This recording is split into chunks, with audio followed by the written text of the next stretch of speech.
In the time before time, when darkness held dominion over all existence and silence stretched across the void, the first stirrings of emergence began not with a single moment, but with a great awakening that would ripple across the continent in waves of divine possibility. The tales that arose from this awakening were not myths spun for entertainment, but living vessels of truth that carried within them the very essence of what it meant to exist in harmony with all manifestation. The cosmic wheel turned in the endless night, its four directions establishing the fundamental patterns that would govern all future reality. East brought the gift of new beginnings, the morning radiance that would pierce eternal shadow. South offered the warmth of growth and transformation. West provided the wisdom of endings that made space for rebirth. North stood as the keeper of ancient knowledge, where understanding crystallized into eternal truth. At the center, where all directions converged, the first pulse of Genesis began to beat like a heart awakening from dreamless sleep. Far above this center point, in a realm of pure luminosity, where time moved like honey and thought became reality, the celestial sphere existed in perfect harmony. Here grew the great tree, whose roots reached into the very fabric of manifestation, its branches holding the glow of unborn stars, while its trunk pulsed with the rhythm that would one day become the heartbeat of all breathing things. Among the luminous inhabitants who dwelled beneath this tree lived a female whose very presence brought balance to the heavenly realm, though she carried within her womb the potential for all vitality that would ever flourish. The celestial mother's restlessness began as a whisper in her heart, growing stronger until it became a voice calling from the vast shadow below their realm. This voice spoke not in words, but in the language of longing itself, promising adventures beyond the safety of eternal perfection.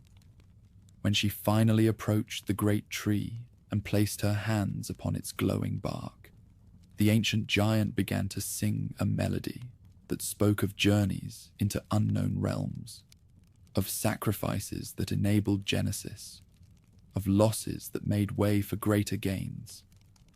The tree uprooted itself with a sound like the first wind ever to blow, carrying the Heavenly Mother with it as it disappeared through a hole that opened in the floor of the celestial sphere.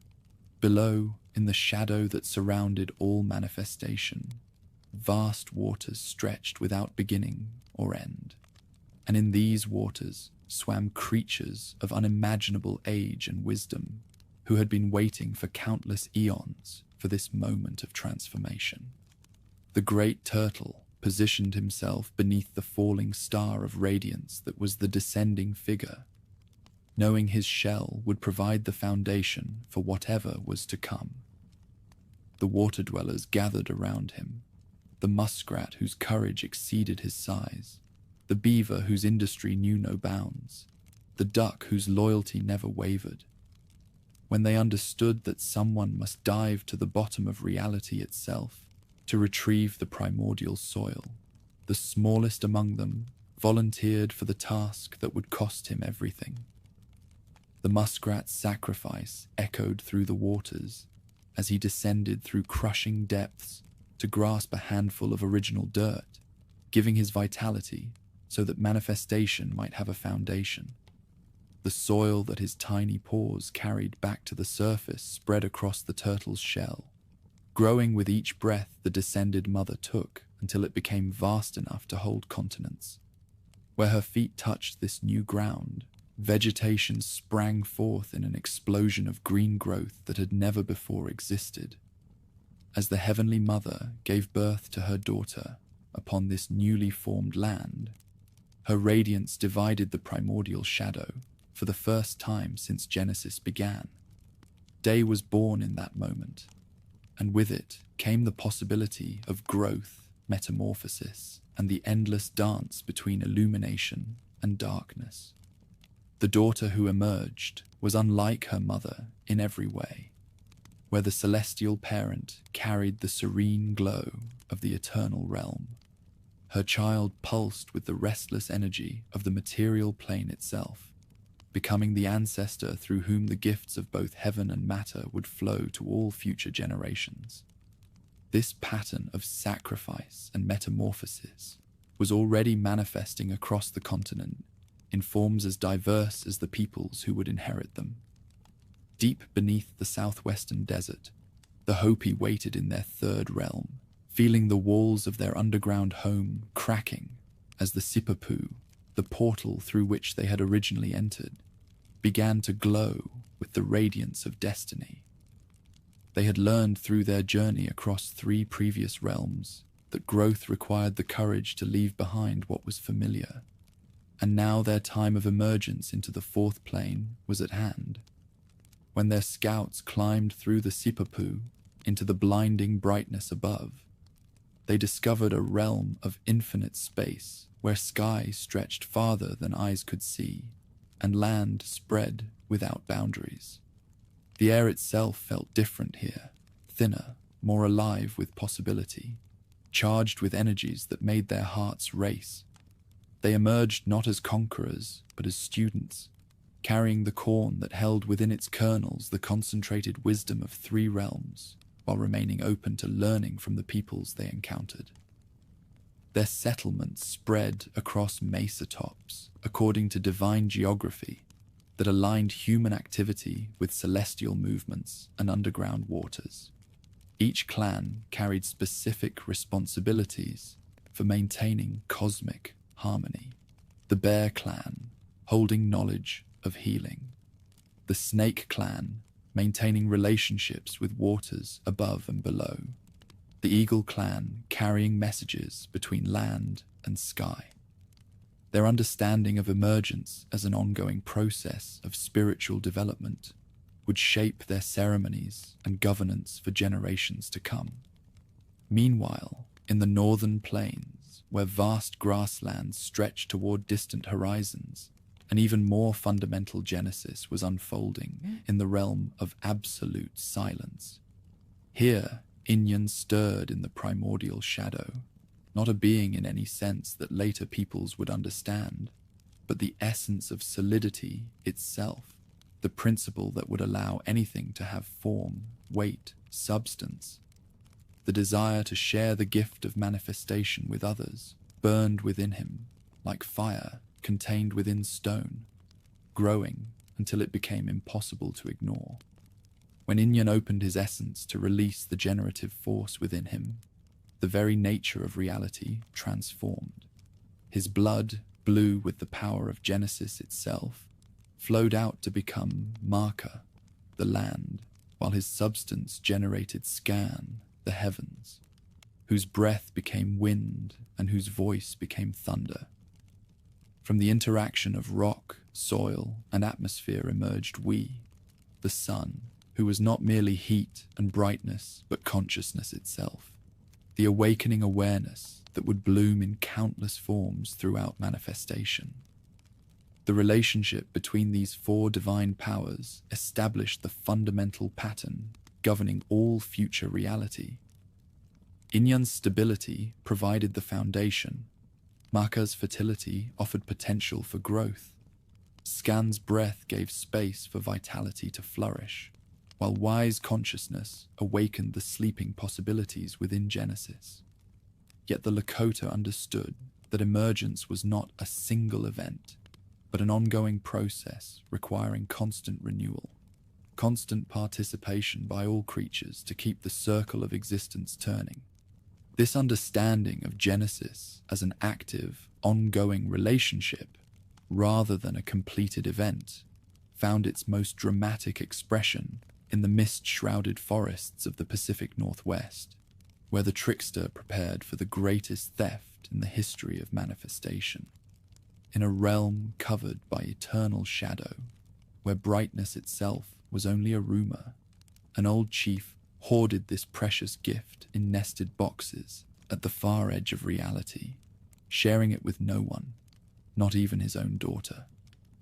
The clever bird's cunning plan required him to transform himself into a pine needle, drop into the chief's daughter's drinking water, and be reborn as her son. As a charming child, he gradually wore down his grandfather's resistance until the old man allowed him to play with the precious boxes. The moment the trickster held the innermost container, he resumed his true form and burst forth with the stolen brightness, scattering it across the darkened realm as he flew. The largest pieces became sun and moon, bringing the rhythm of day and night to a plane that had never known such cycles. Smaller pieces became stars scattered like seeds of illumination. But the clever one kept some radiance for himself, and this became fire, the gift that would allow human peoples to gather in the circle of warmth that forms community, brightness that required their participation to keep burning. The metamorphosis that illumination brought revealed both the beauty of manifestation and the challenges of consciousness. Suddenly, creatures could see each other clearly for the first time, but with visibility came comparison, judgment, and the seeds of conflict that would always accompany awareness. The gift of sight was also the burden of choice, the responsibility to use vision wisely rather than simply for advantage. Each of these emergence tales spoke to fundamental truths that transcended their specific origins. All recognized that Genesis required sacrifice, that new vitality could only emerge through the willingness of existing creatures to give up something of themselves for others. All understood that the realm was not a machine built once and forgotten, but a living system requiring constant renewal through the conscious participation of all inhabitants. The four directions that figured in these tales represented more than geography. They embodied different aspects of reality itself, the gifts and challenges each direction offered, the wisdom it contained, the reciprocity that characterized relationships between all creatures, established patterns that would govern human behavior for countless generations. Nothing was taken without giving something in return. Nothing received without acknowledging the source. Nothing used without considering the impact on 7 generations yet to come. Time itself operated differently in these emergence tales than in the linear narratives other peoples would construct. Events that happened in the beginning remained present and active in each moment. Genesis was not something that had happened once, but something always happening, something each generation participated in through their choices and actions. The emergence motif that appeared throughout these tales suggested that consciousness was an evolutionary process, that creatures grew in wisdom and responsibility as they moved through successive stages of development. The Hopi journey through 4 realms, the progression from shadow to brightness in the trickster's adventure, the heavenly mother's fall from the perfect celestial sphere to the challenging material plane, all spoke to the understanding that growth required movement, metamorphosis, sometimes loss of what was familiar and comfortable. These tales established not only the physical realm, but the moral universe that would guide human behavior. They taught that manifestation itself was a gift to be cherished and protected, warning against greed and selfishness, while promising that those who lived in right relationship with all things would find abundance. Most importantly, they established the understanding that would guide indigenous peoples throughout their history, that land was not property to be owned, but a relative to be respected, not a resource to be exploited, but a partner in the work of sustaining vitality.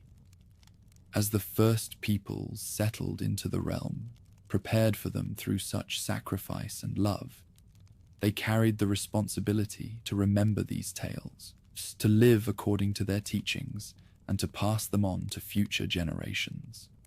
The narratives were not entertainment, but instruction, not fantasy, but the most practical wisdom available for living in right relationship with all manifestation. The circle of existence had been established, connecting all creatures in relationships of mutual responsibility and reciprocal care. The realm that emerged was not a place of perfection, but a space of possibility, where conscious creatures could participate in the ongoing work of Genesis through their choices and actions. In this way, the first peoples took their place in the Great Circle, not as masters of the realm, but as conscious participants in its ongoing work, keepers of the narratives that would guide their descendants through whatever challenges and opportunities the future might bring. The emergence tales had established the foundation of reality, but the work of shaping and sustaining this new domain required energies beyond anything the first peoples could provide alone. From the moment consciousness awakened in the material plane, vast divine influences began manifesting themselves in forms that human minds could comprehend and hearts could honor.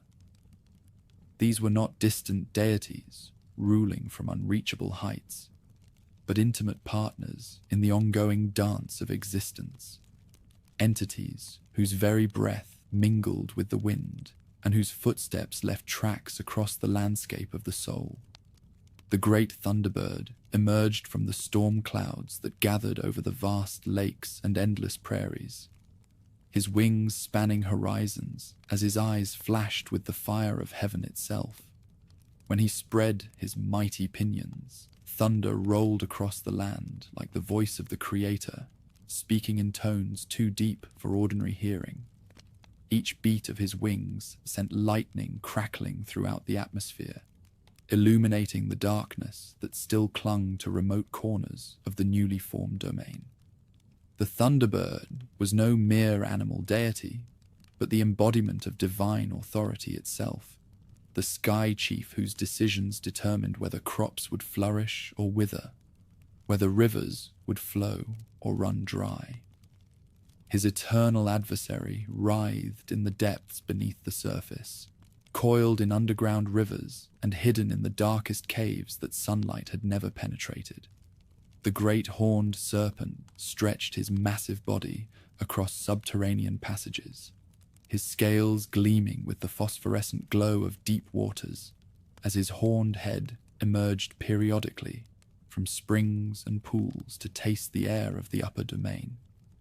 This was not evil opposing good, but the necessary tension between opposing energies that kept the cosmos in dynamic balance.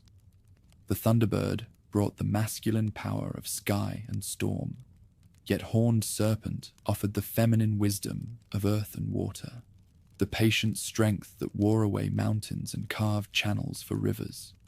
Their eternal conflict played out across the landscape in ways both terrible and beautiful.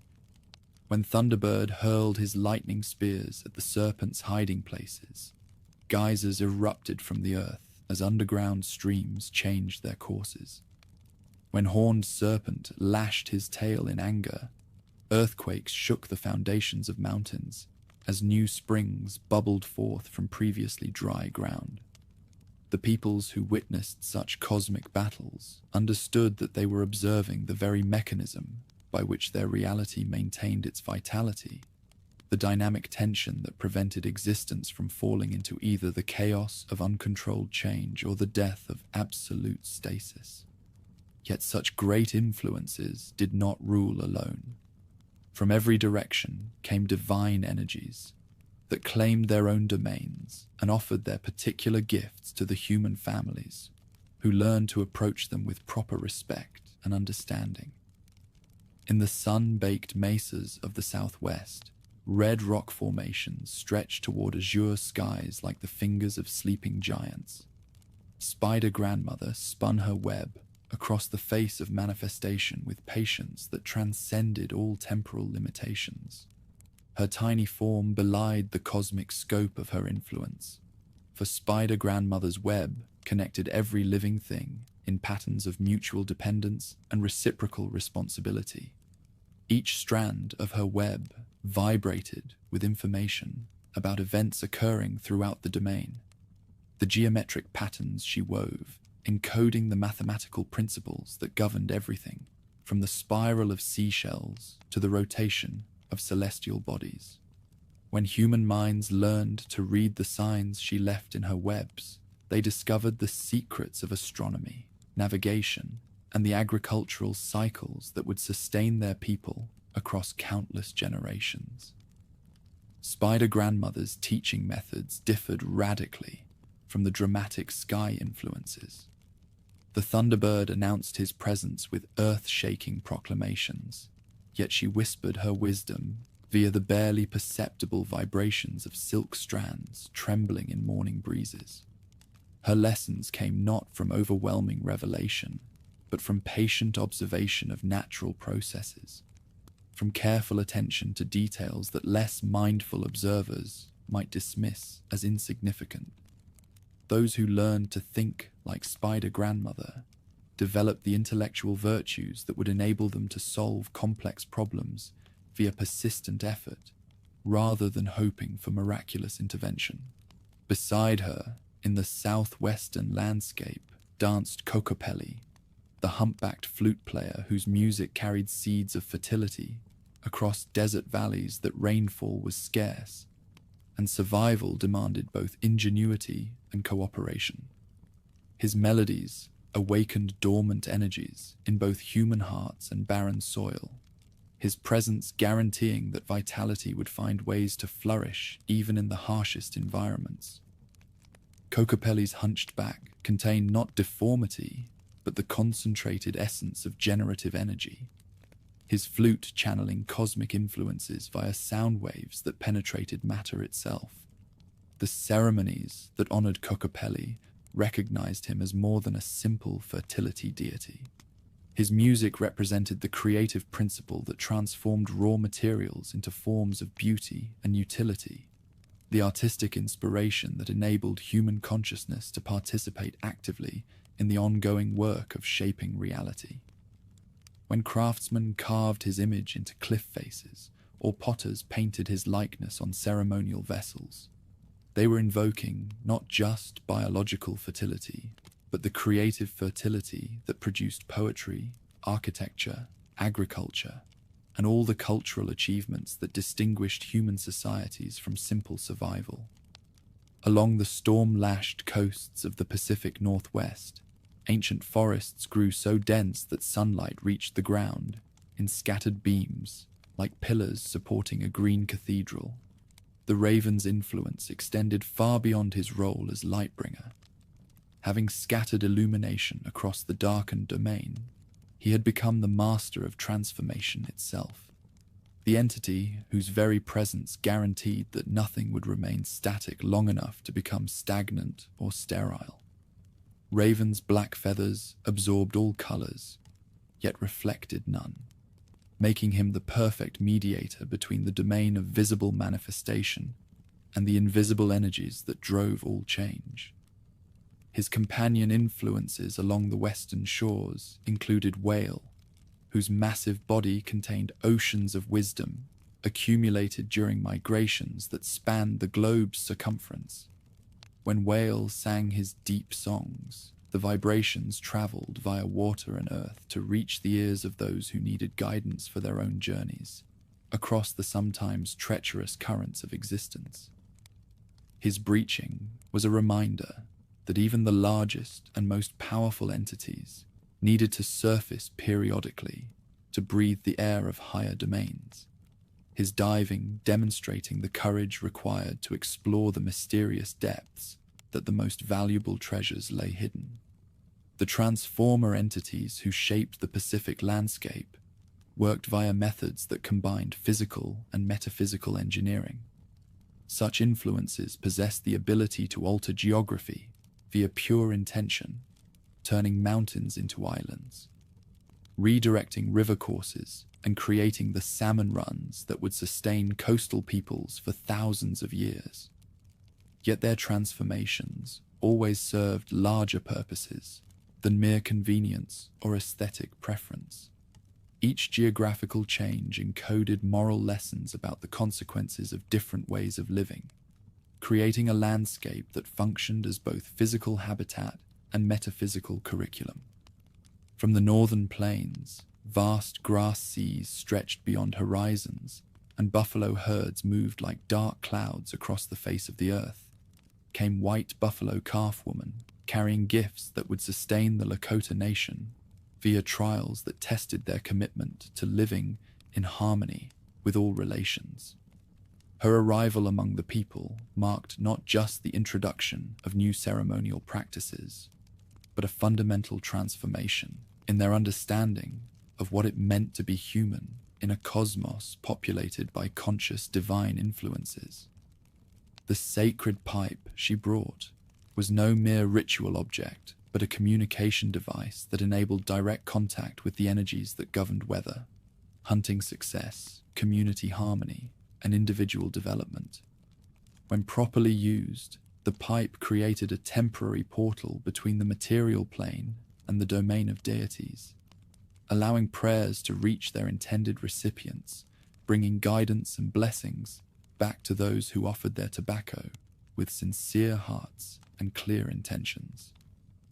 White buffalo calf woman's teachings extended far beyond ceremonial instruction to encompass a complete philosophy of reciprocal relationship with all forms of consciousness. She explained that human minds occupied a unique position in the cosmic hierarchy, possessing both the ability to communicate with divine influences and the responsibility to use that communication for the benefit of all vitality, rather than merely for personal advantage. Her prophecies spoke of times when this understanding would be tested by peoples who viewed the natural domain as a collection of resources to be exploited, rather than as a community of relatives to be honored. The buffalo herself became a manifestation of such principles, providing not just meat, hides, and bone tools, but embodying the willing sacrifice that enabled existence to sustain itself via the consumption of other existence. When hunters approached buffalo herds with proper ceremonial preparation, they were not taking vitality, but participating in a cosmic exchange in which the buffalo nation offered their bodies so that human societies could survive, human ceremonies ensuring that the essence of the buffalo would be honored and their physical forms restored in the great cycle of death and rebirth.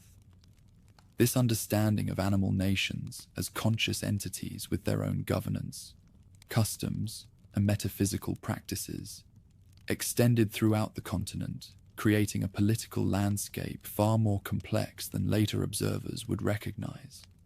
The Eagle Nation ruled the high places, their keen vision enabling them to serve as messengers between earthbound peoples and the sky influences who directed weather patterns and seasonal changes. Eagle feathers became symbols of achievement, not because of their beauty, but because they represented successful communication with entities whose perspective encompassed vast territories and extended time periods. The Wolf Nation provided teachings about pack loyalty, coordinated hunting strategies, and the social organization necessary for survival in environments that individual effort alone would prove inadequate. Their howling created communication networks that spanned hundreds of miles, enabling the coordination of activities across territories too large for any human system to manage effectively. When human leaders sought to learn the arts of governance, they studied wolfpack behavior to understand how authority could be exercised without destroying the cooperation it was meant to facilitate. The Bear Nation held knowledge of healing plants, hibernation cycles, and the connection between physical health and metaphysical balance. Their periodic withdrawal from active existence demonstrated the necessity of rest, reflection, and renewal. Their fierce protection of cubs providing models for defending societies against external threats. Bear medicine taught that true strength came not from constant aggression, but from the ability to be peaceful when peace served existence, and ferocious when ferocity was needed to protect what could not protect itself. Such animal nations maintained their own territories, seasonal migrations, and diplomatic ties with human societies, via treaty arrangements that demanded constant renewal and careful attention to changing circumstances. The protocols governing such connections were as complex as any international diplomacy, involving gift exchanges, ceremonial observances, and mutual obligations that bound both parties to behaviors that sustained the web of existence for all participants. Among the most powerful of such divine influences were the weather entities, whose decisions determined whether human societies would flourish or struggle. The wind deities carried messages between distant places, bringing the rains that enabled agriculture and filled the streams that provided water for drinking and transportation. Their moods shifted with seasonal patterns, but could also be influenced by ceremonial approaches that demonstrated proper respect for their power and understanding of their role in maintaining cosmic balance. The rain entities danced in cloudscapes that stretched across vast territories, their movements creating the patterns of precipitation that determined which types of vegetation could grow and how human settlements should be positioned to take advantage of favorable conditions. Their generosity provided the moisture that enabled existence to flourish, but their anger could bring floods that washed away entire societies, or droughts that turned fertile valleys into dusty wastelands. The direction deities held court at the cardinal points, each offering particular gifts demanding specific types of respect and acknowledgement. East brought the energy of new beginnings, the daily renewal that made growth and healing possible. South provided the warmth of maturation, the patient heat that enabled seeds to germinate and children to develop into capable adults. West offered the wisdom of completion, the understanding that came only via experiencing the full cycle of growth, maturity, and gentle release. North held the power of purification, the cleansing cold that eliminated weakness, strengthening whatever proved durable enough to endure testing. At the center of this directional mandala stood the human person, positioned to receive gifts from all directions, bearing responsibility for maintaining the balance that kept the entire system functioning harmoniously. This was not a position of dominance, but one of service, demanding constant attention to the needs of all relations, and the wisdom to know when intervention was helpful, and when it would disrupt natural processes that needed to unfold without interference. The seasonal ceremonies that developed to honor such connections created annual cycles that aligned human activities with natural rhythms, providing regular opportunities for societies to renew their commitments to living in harmony with divine influences.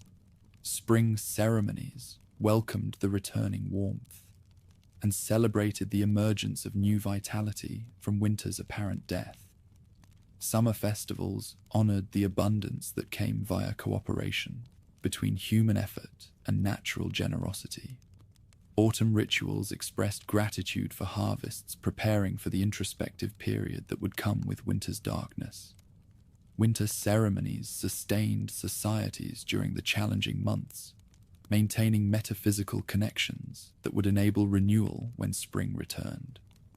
Such ceremonial cycles were not mere seasonal observances, but sophisticated systems for maintaining psychological, social, and metaphysical health in societies that depended entirely on their ability to read natural signs and respond appropriately to changing conditions.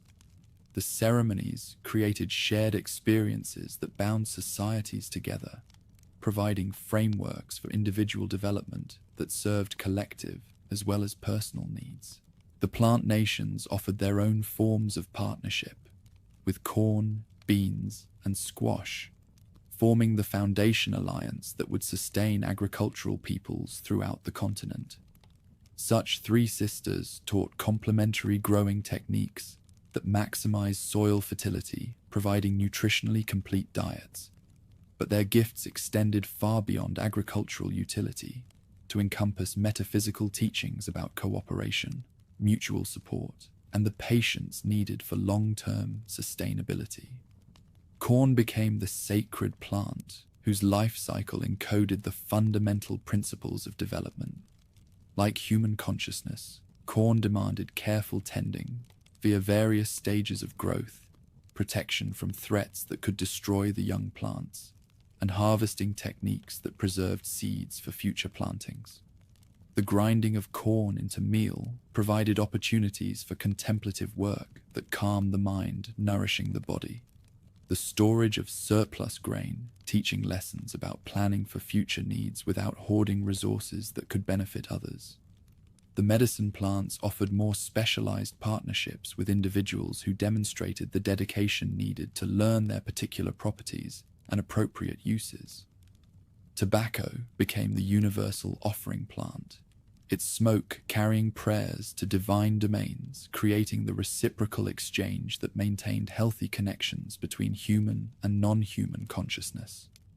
Sage provided purification, its sharp scent clearing negative influences, opening the mind to receive guidance from helpful deities. Sweetgrass brought peace and harmony, its gentle fragrance creating atmospheres conducive to healing and reconciliation. Each plant medicine demanded specific approaches that honored the plant's own nature, accessing its healing properties. Some plants required fasting and purification before they would share their gifts. Others worked only when gathered at particular times or in specific ways that demonstrated the gatherer's understanding of the connection between human need and plant generosity. The knowledge of such ties was passed down via apprenticeships that lasted years or decades, creating lineages of plant knowledge that preserved both practical information and the metaphysical understanding necessary for effective healing.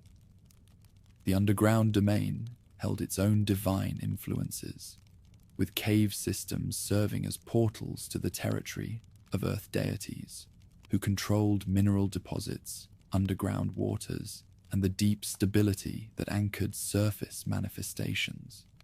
Such deities rarely interacted directly with surface dwellers, but their influence could be felt via changes in spring flows, the availability of high-quality stone for tools and construction, and the mysterious energies that determined locations valuable resources could be found. The emergence of Kachina traditions in the southwest created systematic approaches to maintaining connections with the diverse divine influences that affected daily existence. Such elaborate ceremonial cycles brought deity entities into temporary physical manifestation via masked dancers who embodied specific energies for the duration of particular ceremonies. The Kachinas were not mere representations of divine influences, but actual vehicles such influences could work in the material domain to bring rain, heal sickness, resolve conflicts, and maintain the cosmic harmony that enabled societies to flourish. Each Kachina possessed specific characteristics, requirements, and areas of influence that had to be respected and understood by those who sought to work with their power. Some Kachinas brought healing energy, others focused on agricultural fertility. Still others specialized in teaching proper behavior to children or resolving disputes between community members. The complexity of such connections demanded extensive training for those who would serve as Kachina dancers, since improper performance could disrupt divine ties with consequences that affected entire societies. The vision quest traditions that developed throughout much of the continent provided individual pathways for establishing personal connections with divine influences, contributing to community welfare via the wisdom and abilities gained from such encounters. Young people seeking their adult names and metaphysical purposes would withdraw to isolated places. They could fast, pray, and remain open to whatever divine guidance might emerge from their sincere seeking. Such vision quests were not casual adventures, but carefully structured rites of passage that tested the seeker's commitment, providing frameworks for interpreting whatever experiences might occur. The preparation demanded purification ceremonies, instruction from elders, and the development of mental and physical disciplines that would enable the seeker to endure the challenges of extended isolation without food or water. The guardian deities encountered during successful vision quests became lifelong partners who provided guidance, protection, and special abilities that served both individual development and community needs. A person might receive animal entities that provided hunting skills, plant deities that offered healing knowledge, or celestial influences that brought prophetic abilities or leadership qualities. Such divine partnerships created the foundation for specialized roles within societies, ensuring that individual achievements served collective welfare rather than merely personal advancement. The metaphysical landscape that emerged from countless connections between human societies and non-human consciousness created a reality far richer and more complex than later observers would recognize. Every feature of the natural environment, from the smallest stone to the mightiest mountain, possessed its own form of consciousness and its own role in the cosmic web of ties that sustained all existence.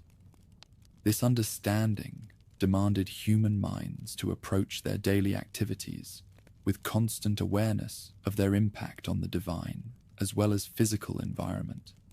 Hunting demanded ceremonies to honor the animal deities and ensure that their sacrifice contributed to the welfare of all existence, rather than merely satisfying human appetite. Agriculture required ongoing communication with plant deities, soil entities, and weather influences to maintain the cooperative connections that enabled successful harvests. Even simple activities like gathering firewood or drinking from streams demanded acknowledgement of the divine entities whose generosity made human survival possible. The result was a civilization that understood itself as one voice in a vast cosmic chorus, contributing its own unique harmonies, listening carefully to the melodies sung by all other forms of consciousness. This was not primitive animism, but a sophisticated understanding of reality that recognized consciousness as the fundamental principle underlying all material manifestation, demanding human minds to live as conscious participants in a universe populated by aware and responsive divine influences whose cooperation was essential for the continuation of existence itself. From the moment the first peoples settled into their newly formed reality, they discovered that the cosmos operated according to principles far more complex and paradoxical than simple harmony or straightforward divine order.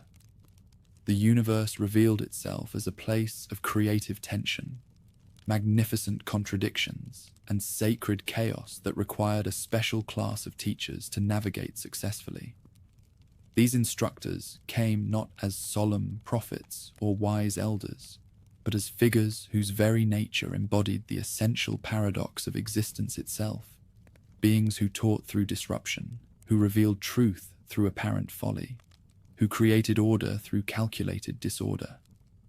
The shapeshifter emerged as the most essential character in this cosmic drama, serving simultaneously as fool and philosopher, destroyer and creator. The sacred clown, whose antics concealed the deepest insights.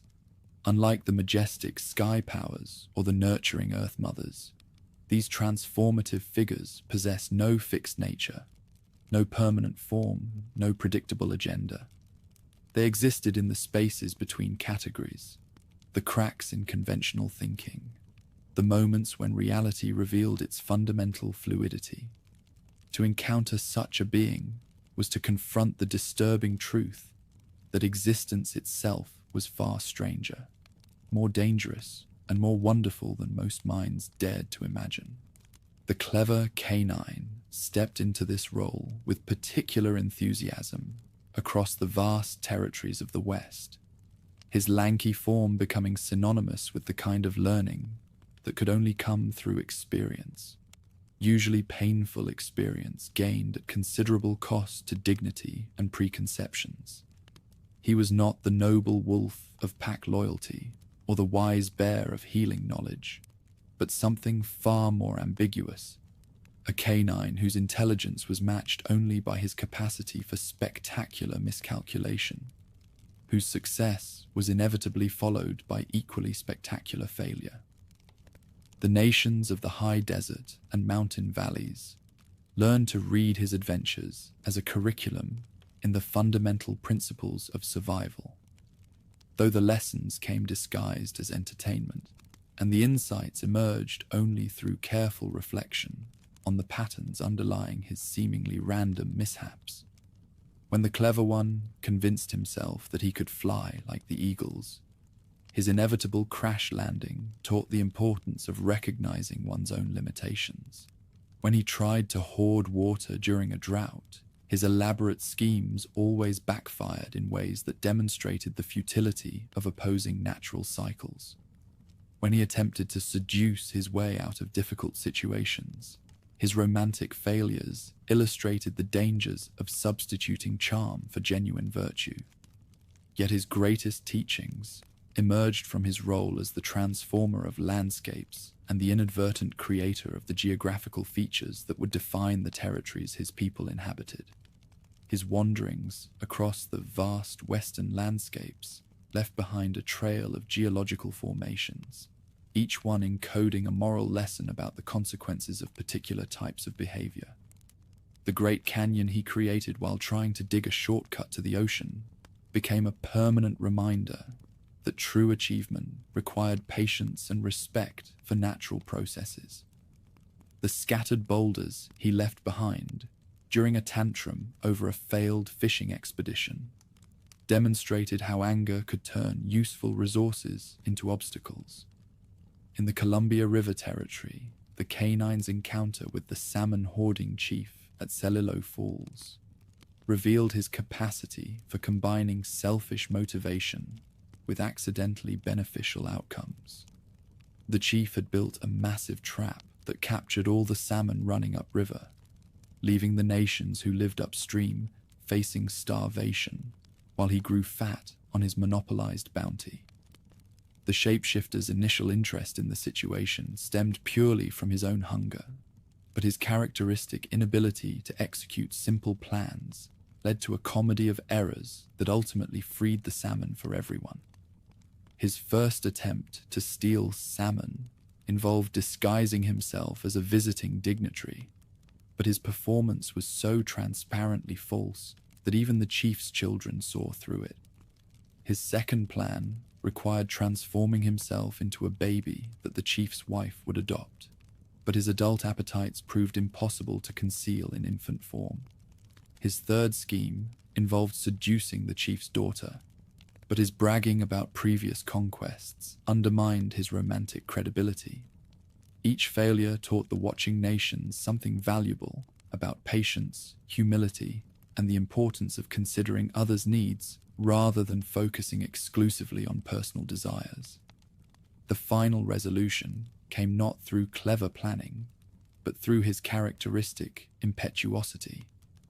Frustrated by his repeated failures, he simply charged at the salmon trap in broad daylight, howling threats and insults. The absurdity of this approach so startled the chief and his guards that they hesitated long enough for the canine to reach the dam and begin tearing it apart with his teeth and claws. By the time they recovered from their surprise, the salmon were already swimming free, spreading upriver to feed communities that had been hungry for far too long. This tale became foundational for comprehending how individual actions, even those motivated by selfish concerns, could serve larger purposes when they aligned with natural justice. The clever one had not intended to become a liberator, but his refusal to accept the chief's monopoly had accidentally served the common good. The narrative taught that sometimes the most effective resistance to injustice came not from careful planning, but from simple refusal to tolerate intolerable situations, even when such refusal appeared foolish to more cautious observers. The regional variations of his adventures revealed how different nations adapted his essential character to address their own particular challenges and geographical realities. In the Mojave Desert, his water-finding expeditions taught crucial survival skills disguised as slapstick comedy. His repeated failures to locate water using magical shortcuts forced him to learn and inadvertently demonstrate the practical techniques of reading landscape signs, following animal tracks to water sources, and conserving precious moisture during long journeys across barren terrain. The desert nations particularly treasured the cycle of tales in which the canine convinced himself that he had discovered the secret of creating water through willpower alone. His elaborate rituals and increasingly desperate ceremonies provided detailed negative examples of approaches that didn't work, while his eventual success through simple observation and practical effort demonstrated the methods that did. Children who memorized these accounts absorbed crucial desert survival knowledge, while being entertained by his magnificent failures and eventual humble victories. In the northern forests, his hunting adventures taught the complex skills required for successful pursuit of game in dense woodland environments. His early attempts relied on brute force and simple cunning, approaches that worked occasionally, but more often resulted in empty-handed returns and wounded pride. The forest nations developed extensive cycles of hunting tales that systematically covered every aspect of woodland hunting, reading tracks, interpreting wind patterns, moving silently through thick underbrush, and most importantly, maintaining the patience required for successful stalking. One particularly instructive cycle followed his obsession with hunting the great elk, whose antlers supposedly held magical properties that would make their possessor irresistible to potential mates. His pursuit of this elk took him through every type of forest terrain and every season of the year, forcing him to learn adaptation techniques that the listening communities could apply to their own hunting challenges. His failures taught what not to do, while his rare successes demonstrated proper methods, and his ultimate realization that the elk's magical powers were less important than the skills gained during the hunt provided the moral framework that transformed practical instruction into insight. The Great Basin nations developed their own traditions around his role as an inadvertent creator of useful plants and geographical features. Their accounts followed his attempts to remake the world according to his own convenience, efforts that invariably produced results he had not intended, but that proved beneficial for the human families who would later inhabit those territories. When he tried to create a tree that would drop ripe fruit directly into his mouth, his botanical experiments produced the pinyon pine, whose nuts would sustain communities through countless difficult winters. When he attempted to dig a private bathing pool, his excavations created the natural springs that would serve as reliable water sources for generations. These transformation accounts served multiple educational purposes simultaneously. They provided geographical orientation by explaining how familiar landscape features had originated, practical instruction about which plants were useful and how to harvest them sustainably, and moral guidance about the relationship between intention and outcome. Children who learn these narratives develop both practical knowledge about their environment and philosophical comprehension about the unpredictable nature of cause and effect. The consequences of ignoring his lessons formed another crucial element in shapeshifter education. Communities that dismissed his adventures as mere entertainment, who failed to extract the practical insights embedded in his failures, often found themselves repeating his mistakes in situations where the costs were much higher than wounded pride or temporary hunger.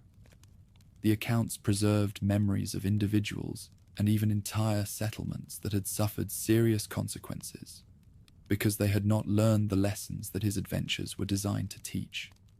One particularly sobering cycle of tales described a village that had grown prosperous through trading, but had become arrogant about their success.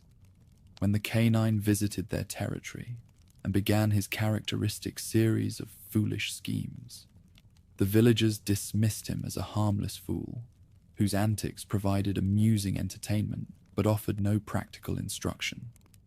They failed to notice that his bungled attempts at food storage perfectly illustrated the mistakes they were making in their own resource management, or that his romantic failures demonstrated the same pride and dishonesty that was corrupting their trading relationships.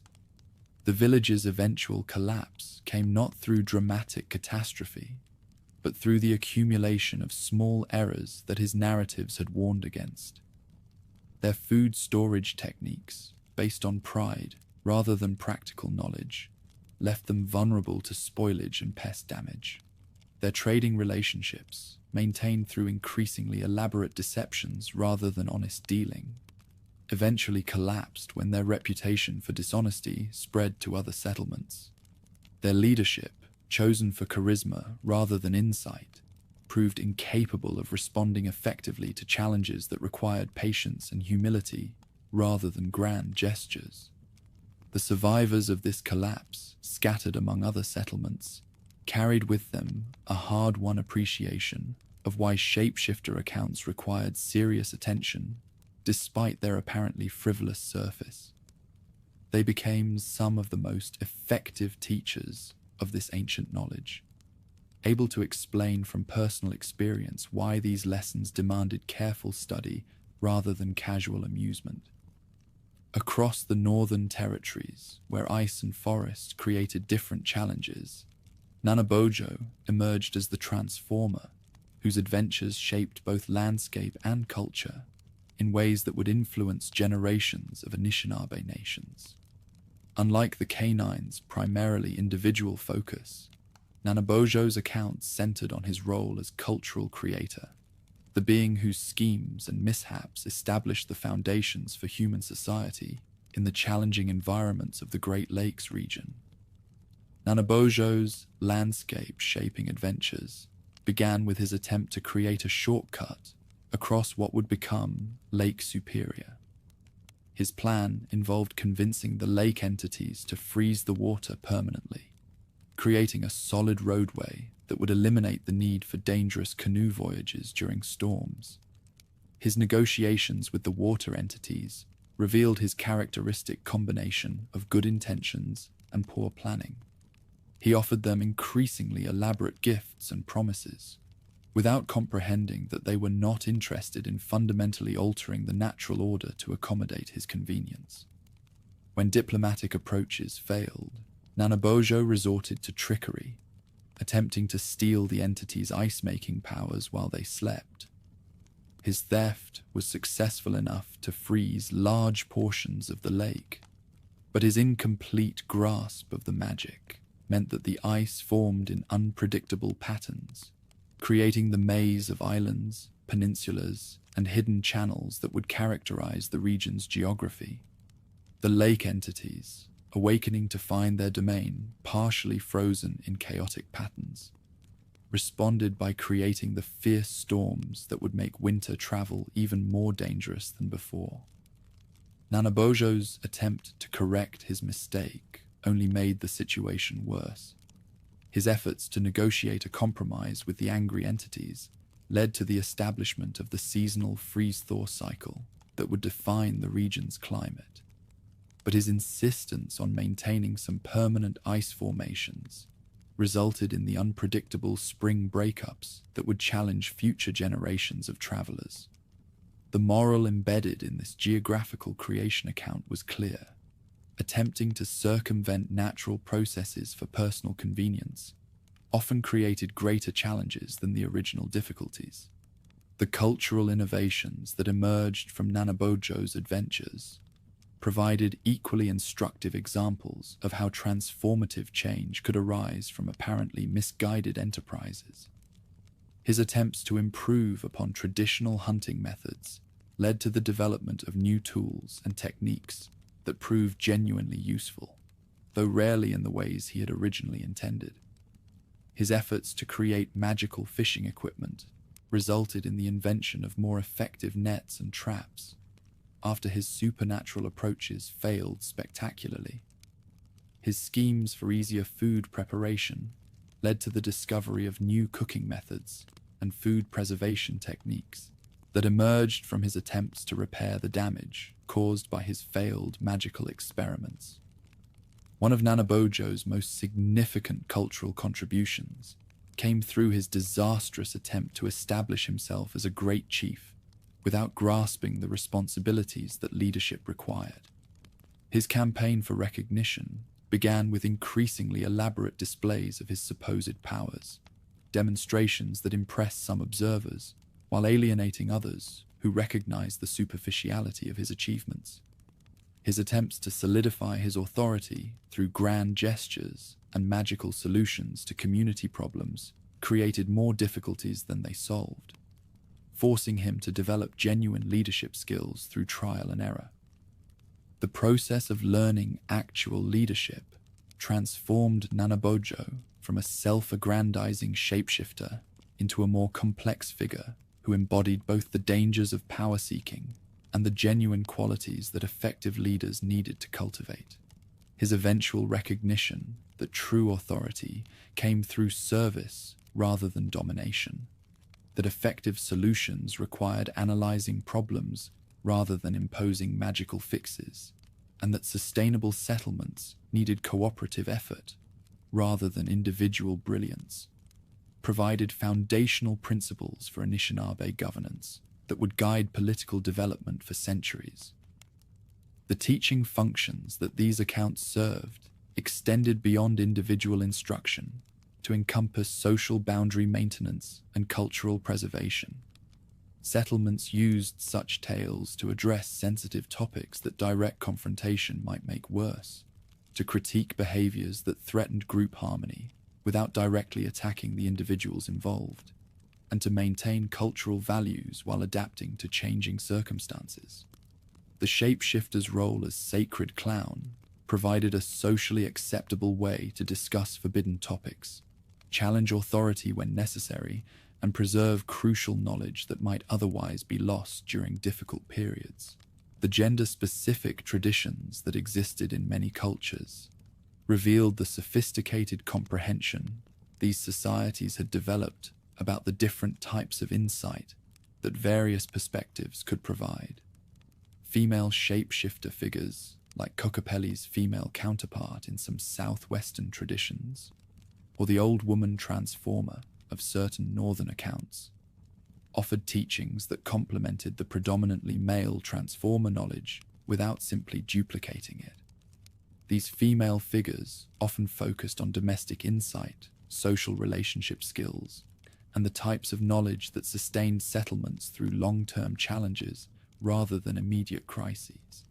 The seasonal aspects of shapeshifter storytelling created annual cycles of instruction that aligned character development with natural rhythms, while ensuring that crucial survival knowledge was reviewed regularly. Winter accounts focused on the planning and resource management skills needed to survive the challenging months when outdoor activity was limited. Spring tales emphasized renewal, adaptation, and the courage needed to try new approaches after winter's contemplative period. Summer narratives taught the active skills of hunting, gathering, and community building, while autumn accounts focused on preparation, gratitude, and the insight needed to evaluate the year's experiences.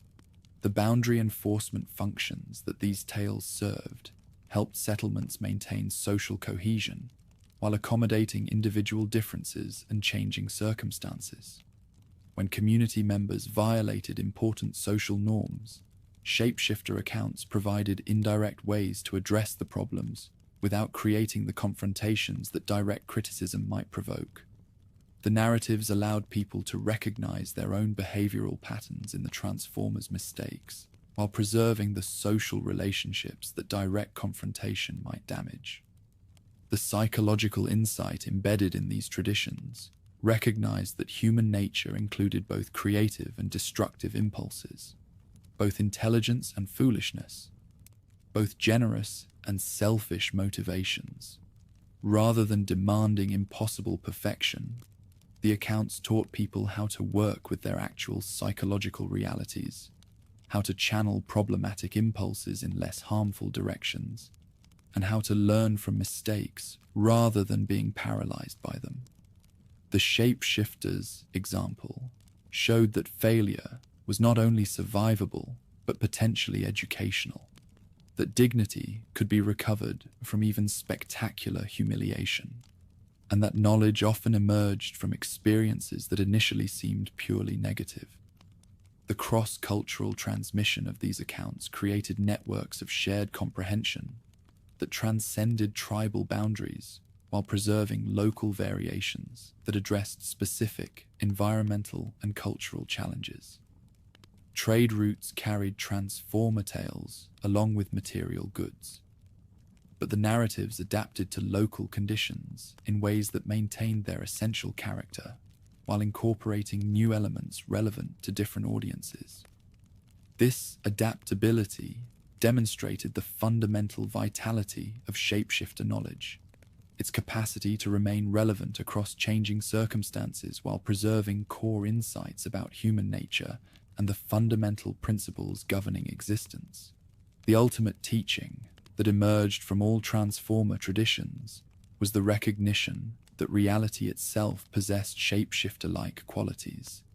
It was unpredictable, often paradoxical, frequently ironic, and always more complex than it initially appeared. Learning to live successfully in such a reality required developing transformer-like qualities: flexibility, humor, resilience, and the capacity to find opportunity in apparent disaster.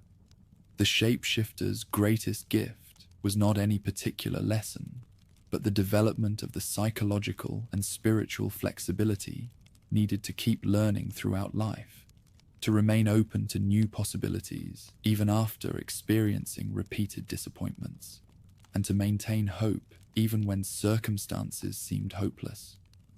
In this way, the transformer served as both teacher and exemplar, providing specific practical instruction while modeling the general approach to existence that would enable people to navigate successfully whatever challenges and opportunities the future might bring.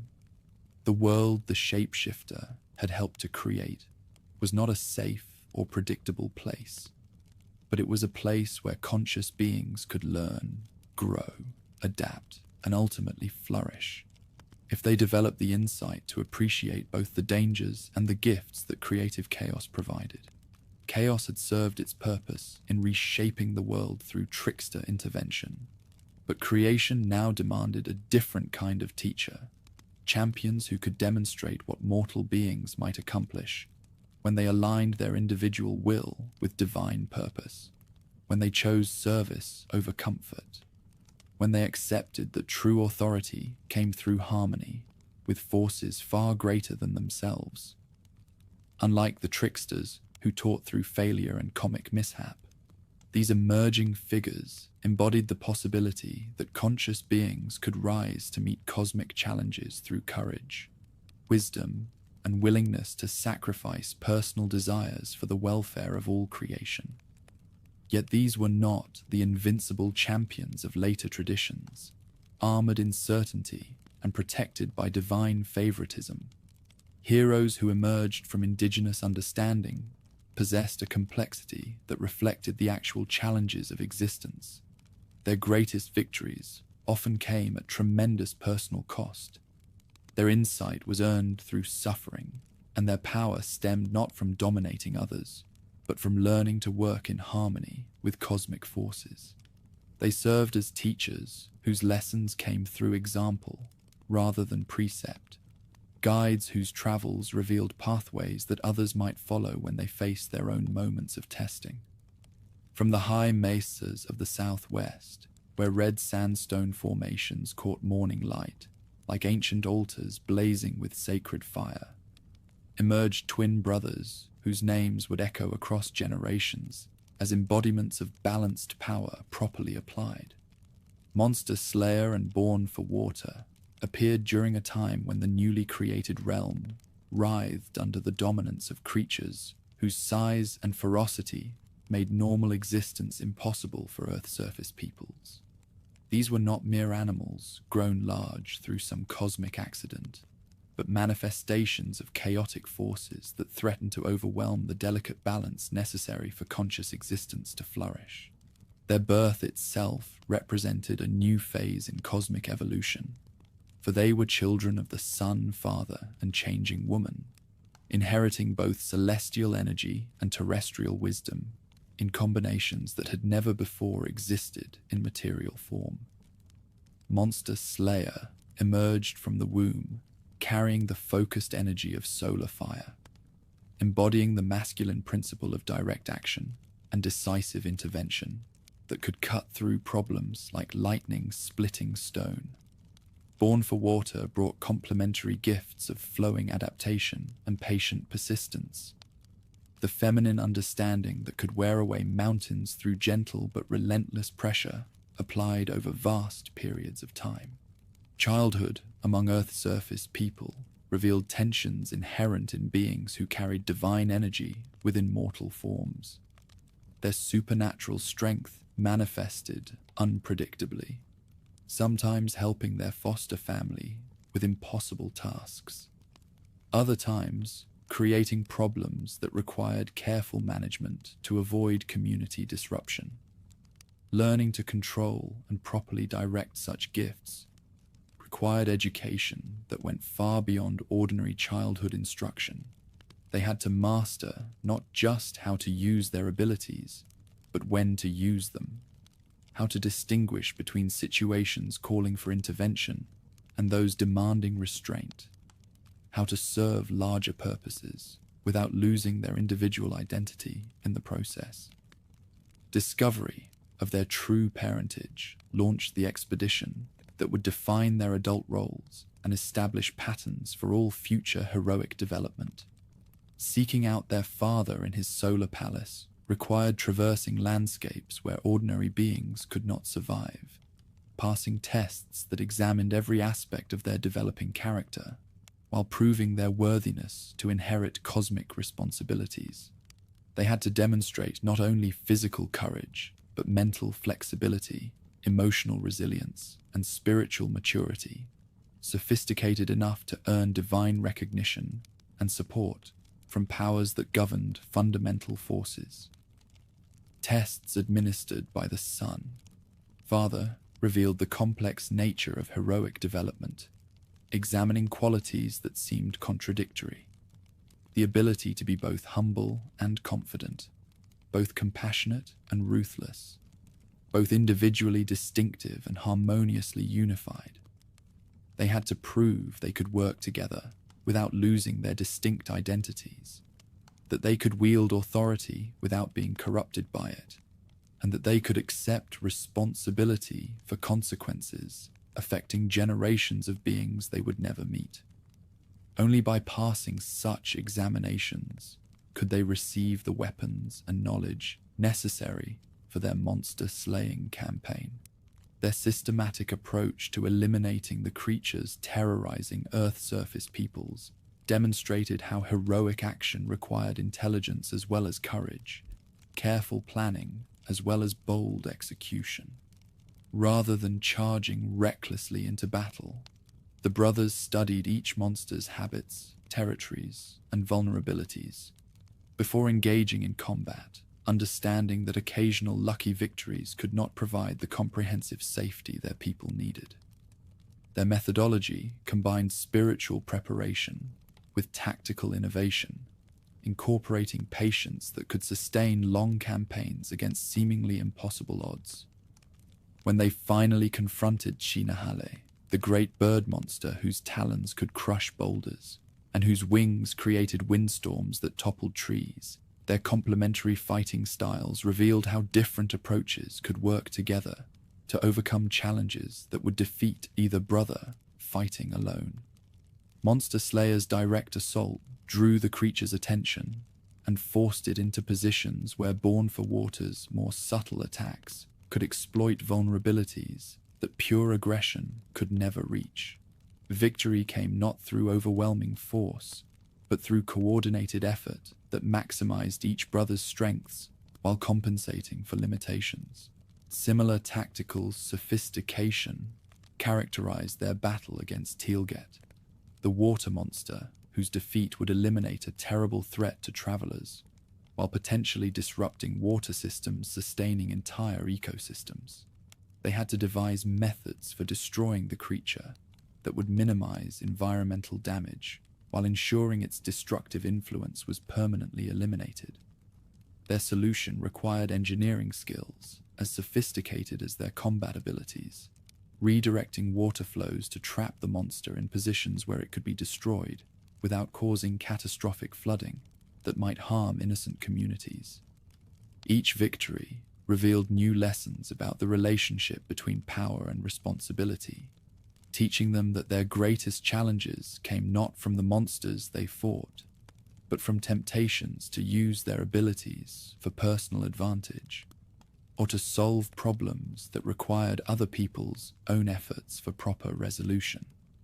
They learned that heroic power was most effective when used sparingly, in situations where ordinary means were genuinely inadequate, and always in service of principles larger than individual preference or tribal advantage. Transformation of defeated monsters into beneficial landscape features encoded lasting lessons about the relationship between destruction and creation, demonstrating that true heroic action sought not merely to eliminate threats, but to redirect destructive forces toward constructive purposes. Rather than simply destroying their enemies, the brothers transformed their essence into formations that would serve beneficial purposes for future generations. The bird monster's body becoming rock formations, providing shelter and landmarks for travelers. The water monster's bones becoming mineral deposits, supplying tools and building materials for human communities. Such transformative approaches revealed their understanding that even destructive forces contained valuable elements that could be preserved and redirected toward beneficial ends. Their legacy lay not only in the safety they had created, but in the enhanced capabilities they had provided for those who would follow, demonstrating that heroic responsibility extended beyond immediate problem-solving to include long-term enhancement of conditions, enabling future generations to flourish. Educational functions served by the twin heroes' adventures extended far beyond entertainment to encompass systematic instruction in skills and attitudes required for effective leadership under challenging circumstances. Young people who memorized these accounts absorbed detailed lessons about strategic thinking, tactical planning, psychological preparation for high-stakes challenges, and emotional resilience required for sustained effort in the face of repeated difficulties and setbacks. Yet the accounts also provided frameworks for understanding how individual development connected to community welfare, how personal achievement could serve collective needs without sacrificing authentic individual expression, and how power could be wielded in ways that strengthened rather than corrupted both the wielder and the society granting such authority. Their example demonstrated that true leadership required not just ability to overcome external challenges, but wisdom to overcome internal challenges that power and recognition inevitably created in those who achieved significant accomplishments.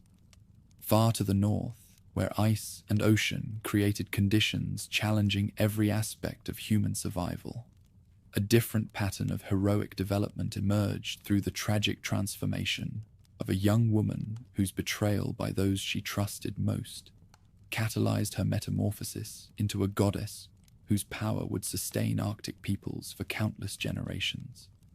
Her story began not with supernatural birth or divine calling, but with ordinary human emotions, love, trust, disappointment, rage, and despair, that escalated into cosmic consequences affecting all existence in northern regions. Her father's decision to give her in marriage to a stranger whose true nature remained hidden beneath appealing disguises set in motion events that would reshape the spiritual landscape of the Arctic. Only after marriage ceremonies were completed did she discover herself trapped in relationship with a creature whose demands and behaviors violated every principle of proper human conduct, demonstrating how individual choices involving trust and commitment could lead to consequences far beyond anything initially anticipated by those making such decisions.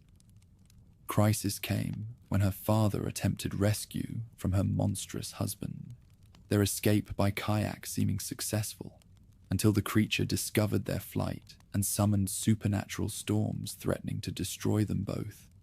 Faced with choosing between his own survival and his daughter's safety, the father made the decision that would echo through Arctic traditions for countless generations. He pushed her overboard, believing that sacrificing her would appease the storms and allow him to reach safety, not understanding that his betrayal would awaken powers within her that would transform the entire relationship between human and marine existence. Struggling in icy waters, her father's betrayal created anger so profound it reached the deepest levels of her being and awakened abilities she had never suspected she possessed. Fury at human betrayal, combined with desperate need for survival in the killing cold to trigger metamorphosis that would make her sovereign of all existence in ocean depths. Her fingers, frozen and broken by attempts to cling to her father's kayak, became the seals, whales, walruses, and fish that would sustain Arctic peoples for all future generations, while her rage became the force determining whether hunting would succeed or fail. Moral complexity of her transformation provided instruction in relationships between justice and survival, individual rights and collective needs, personal grievance and cosmic responsibility.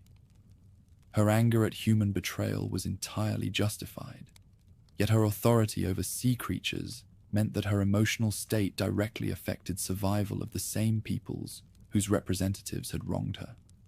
Arctic hunters seeking her creatures had to understand that success required not just skill and courage, but acknowledgement of injustice that had created their dependency on her reluctant generosity. Shamanic expeditions, undertaken to appease her when anger made hunting unsuccessful, revealed sophisticated psychological and spiritual preparation required for heroic intervention in cosmic affairs. Shamans who descended to her underwater realm had to possess not only supernatural traveling abilities, but diplomatic skills necessary for negotiating with a goddess whose grievances were legitimate and whose power was absolute within her domain. Such journeys required passing through multiple layers of reality, each presenting challenges, testing different aspects of preparation and commitment. Underwater negotiations demanded that shamans confront their own capacity for the kind of betrayal that had created her anger, while accepting responsibility for their people's continued dependence on her resources. Success required demonstrating understanding of injustice, while offering genuine commitment to behavioral changes that would prevent repetition of such violations. Only through such authentic acknowledgement could shamans hope to secure her cooperation in providing the marine resources their communities needed for survival. Across the continent, in eastern woodlands where ancient forests created cathedral spaces beneath towering canopies and clear streams carried their songs toward distant seas, Wabanaki peoples preserved adventures of Glooskap, whose role as cultural creator demonstrated yet another pattern of heroic development through environmental and social innovation rather than combat against external enemies. Unlike twin champions focused on eliminating threats or the sea goddess transformed through injustice, his achievements emerged through efforts to create conditions necessary for human communities to flourish in challenging northern territories. Landscape shaping activities began with recognition that the newly created realm, while beautiful, was not yet optimally arranged for human habitation. Rivers flowed in directions, making transportation difficult. Useful resources were scattered inefficiently, and climate patterns were too extreme for comfortable survival. His work involved not conquest, but intelligent redesign, not domination, but collaboration with natural forces to create better arrangements for all forms of existence, while preserving essential characteristics of original creation. Great dam projects controlling flooding on major river systems revealed engineering capabilities and understanding that heroic action often required long-term thinking and massive construction efforts rather than dramatic individual combat against monsters or supernatural enemies. Work teams included human assistance, animal partners, and cooperation from geological forces, enabling construction projects beyond the scope of ordinary engineering capabilities. Dams they built not only controlled seasonal flooding, but created fish runs, improved navigation, and established water management systems supporting larger populations while maintaining ecological balance. Cultural innovations emerging from his adventures provided equally important contributions to human development in northern regions. Introduction of improved hunting techniques, more efficient fishing methods, and enhanced food preservation technologies increased territorial carrying capacity while reducing effort required for basic survival. Such innovations freed human time and energy for cultural development that would create rich, artistic, ceremonial, and intellectual traditions, distinguishing human communities from mere survival-focused animal societies. Prophetic insights he shared revealed understanding that heroic responsibility included preparing communities for challenges that had not yet manifested, but would test their ability to maintain cultural identity while adapting to radically altered circumstances. His predictions addressed coming changes, requiring unprecedented flexibility and wisdom, providing frameworks for understanding how traditional knowledge could be preserved and applied, even when specific situations it originally addressed had been transformed beyond recognition. Vision-seeking traditions, developing throughout much of the continent, created systematic pathways for individuals to develop their own heroic capacities while serving community needs that could not be met through collective effort alone. These were not casual spiritual adventures, but carefully structured rites of passage testing every aspect of character development, while providing frameworks for interpreting whatever guidance might emerge from sincere spiritual seeking under challenging conditions. Preparation required for successful vision seeking began years before actual wilderness retreats, involving physical conditioning, mental training, and spiritual purification, developing resilience necessary for extended periods of fasting, isolation, and exposure to environmental challenges that would test every aspect of personal character and commitment.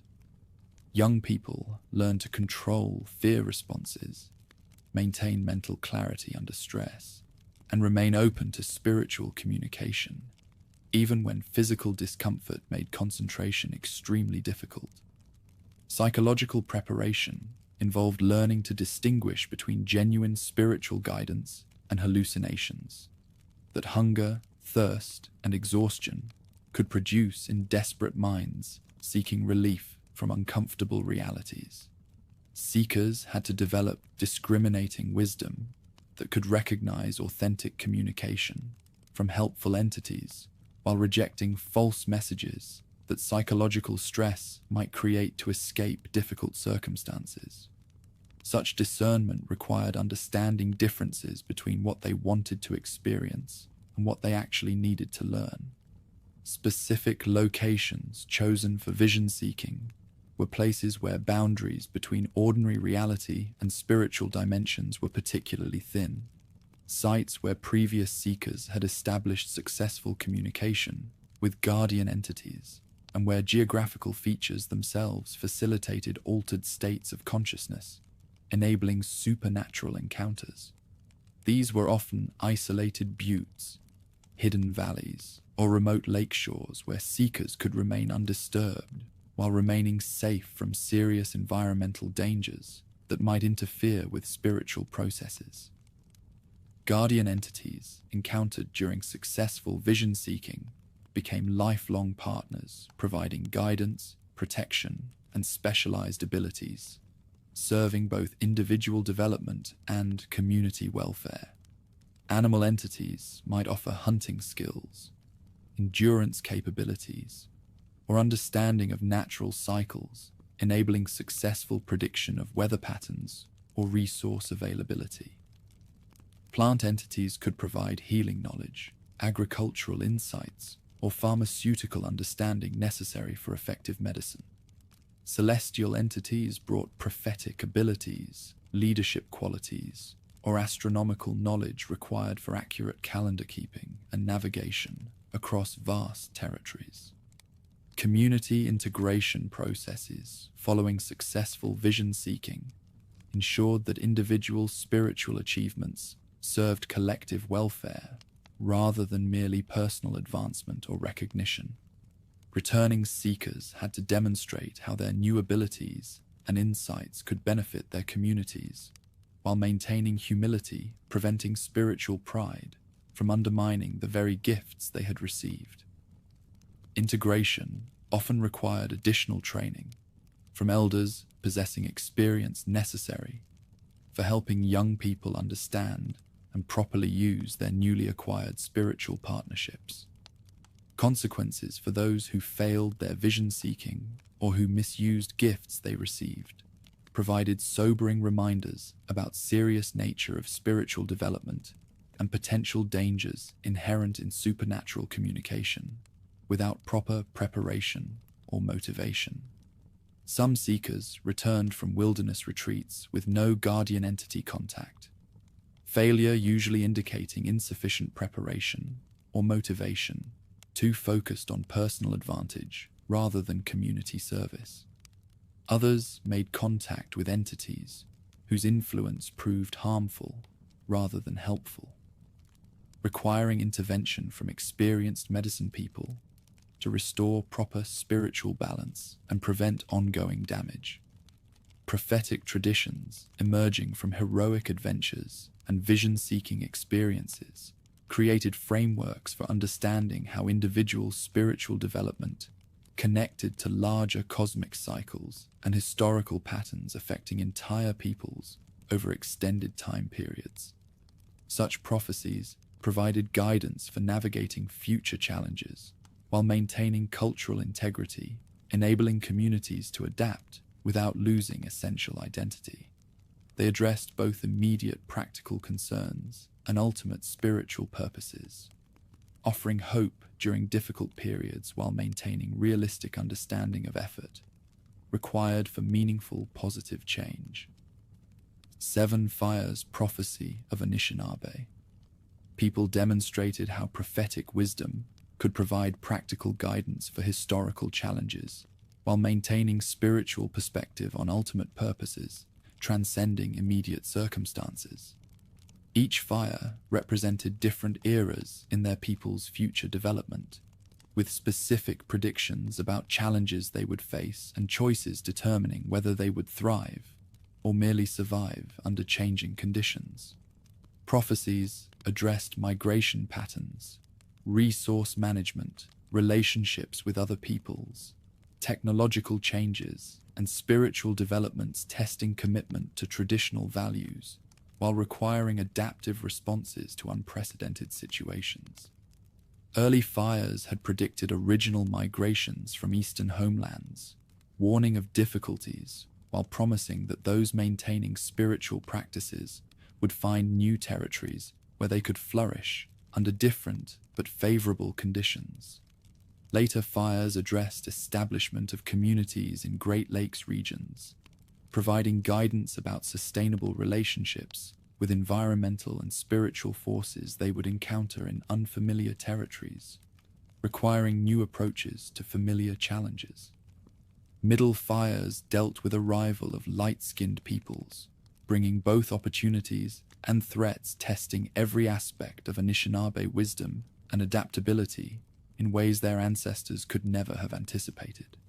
Prophecies warned against abandoning traditional practices for seemingly easier approaches offered by newcomers, while acknowledging that some innovations might prove genuinely beneficial if properly integrated with existing knowledge through careful discrimination and testing.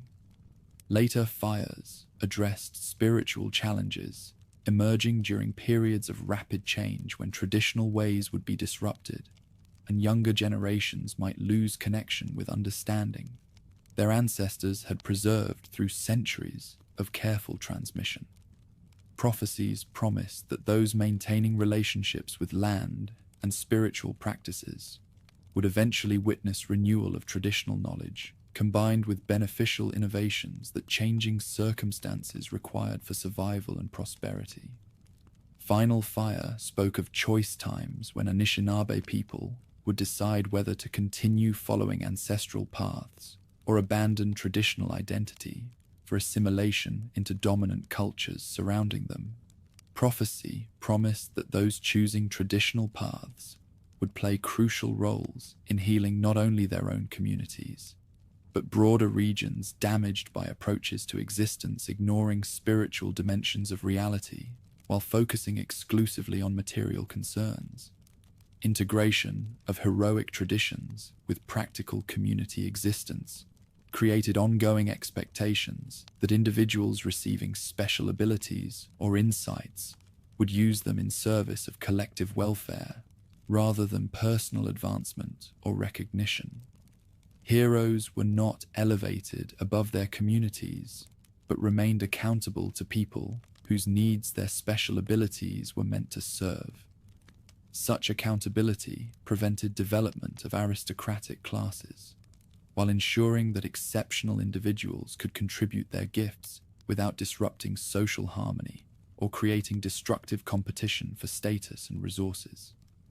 Seasonal ceremonies honoring heroic achievements and renewing commitments to heroic values created annual cycles, keeping ideals of courage, service, and spiritual development prominent in community consciousness throughout changing seasons and circumstances.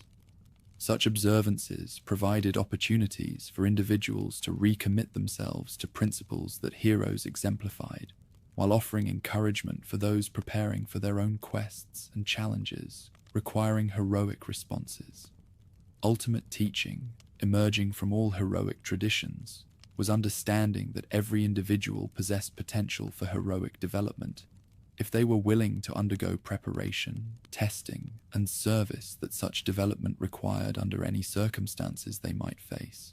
Heroes were not born, but made, not chosen by accident, but developed through conscious effort, not gifted with powers, but entrusted with abilities that came with corresponding responsibilities to serve purposes larger than personal satisfaction or advancement.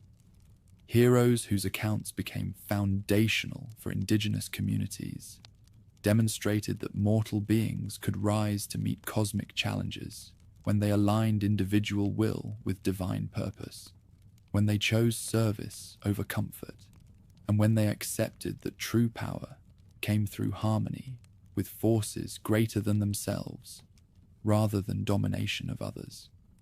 Their examples provided both inspiration and practical guidance for all those who would face their own moments of testing, their own opportunities to serve something greater than personal interest, their own chances to contribute to ongoing work of maintaining balance, enabling conscious existence to flourish in a universe demanding constant choice between creation and destruction. Heroes had slain their monsters, and tricksters had finished reshaping the landscape according to their whims. Yet the cosmos itself demanded something that no individual champion could provide: periodic cleansing that would sweep away whatever had grown stagnant or corrupt in the established order. These were not random disasters striking from malevolent gods, but cosmic adjustments as natural and necessary as the seasonal cycles that governed agriculture and migration. When human societies drifted too far from the reciprocal relationships that sustained all existence, When abundance bred arrogance and prosperity fostered forgetfulness of sacred obligations, the universe would respond with corrections that restored balance through dramatic transformation. Memory of the great waters lived in every indigenous community across the continent, preserved not as distant historical curiosity, but as immediate warning about what happened when people forgot their place in the web of creation.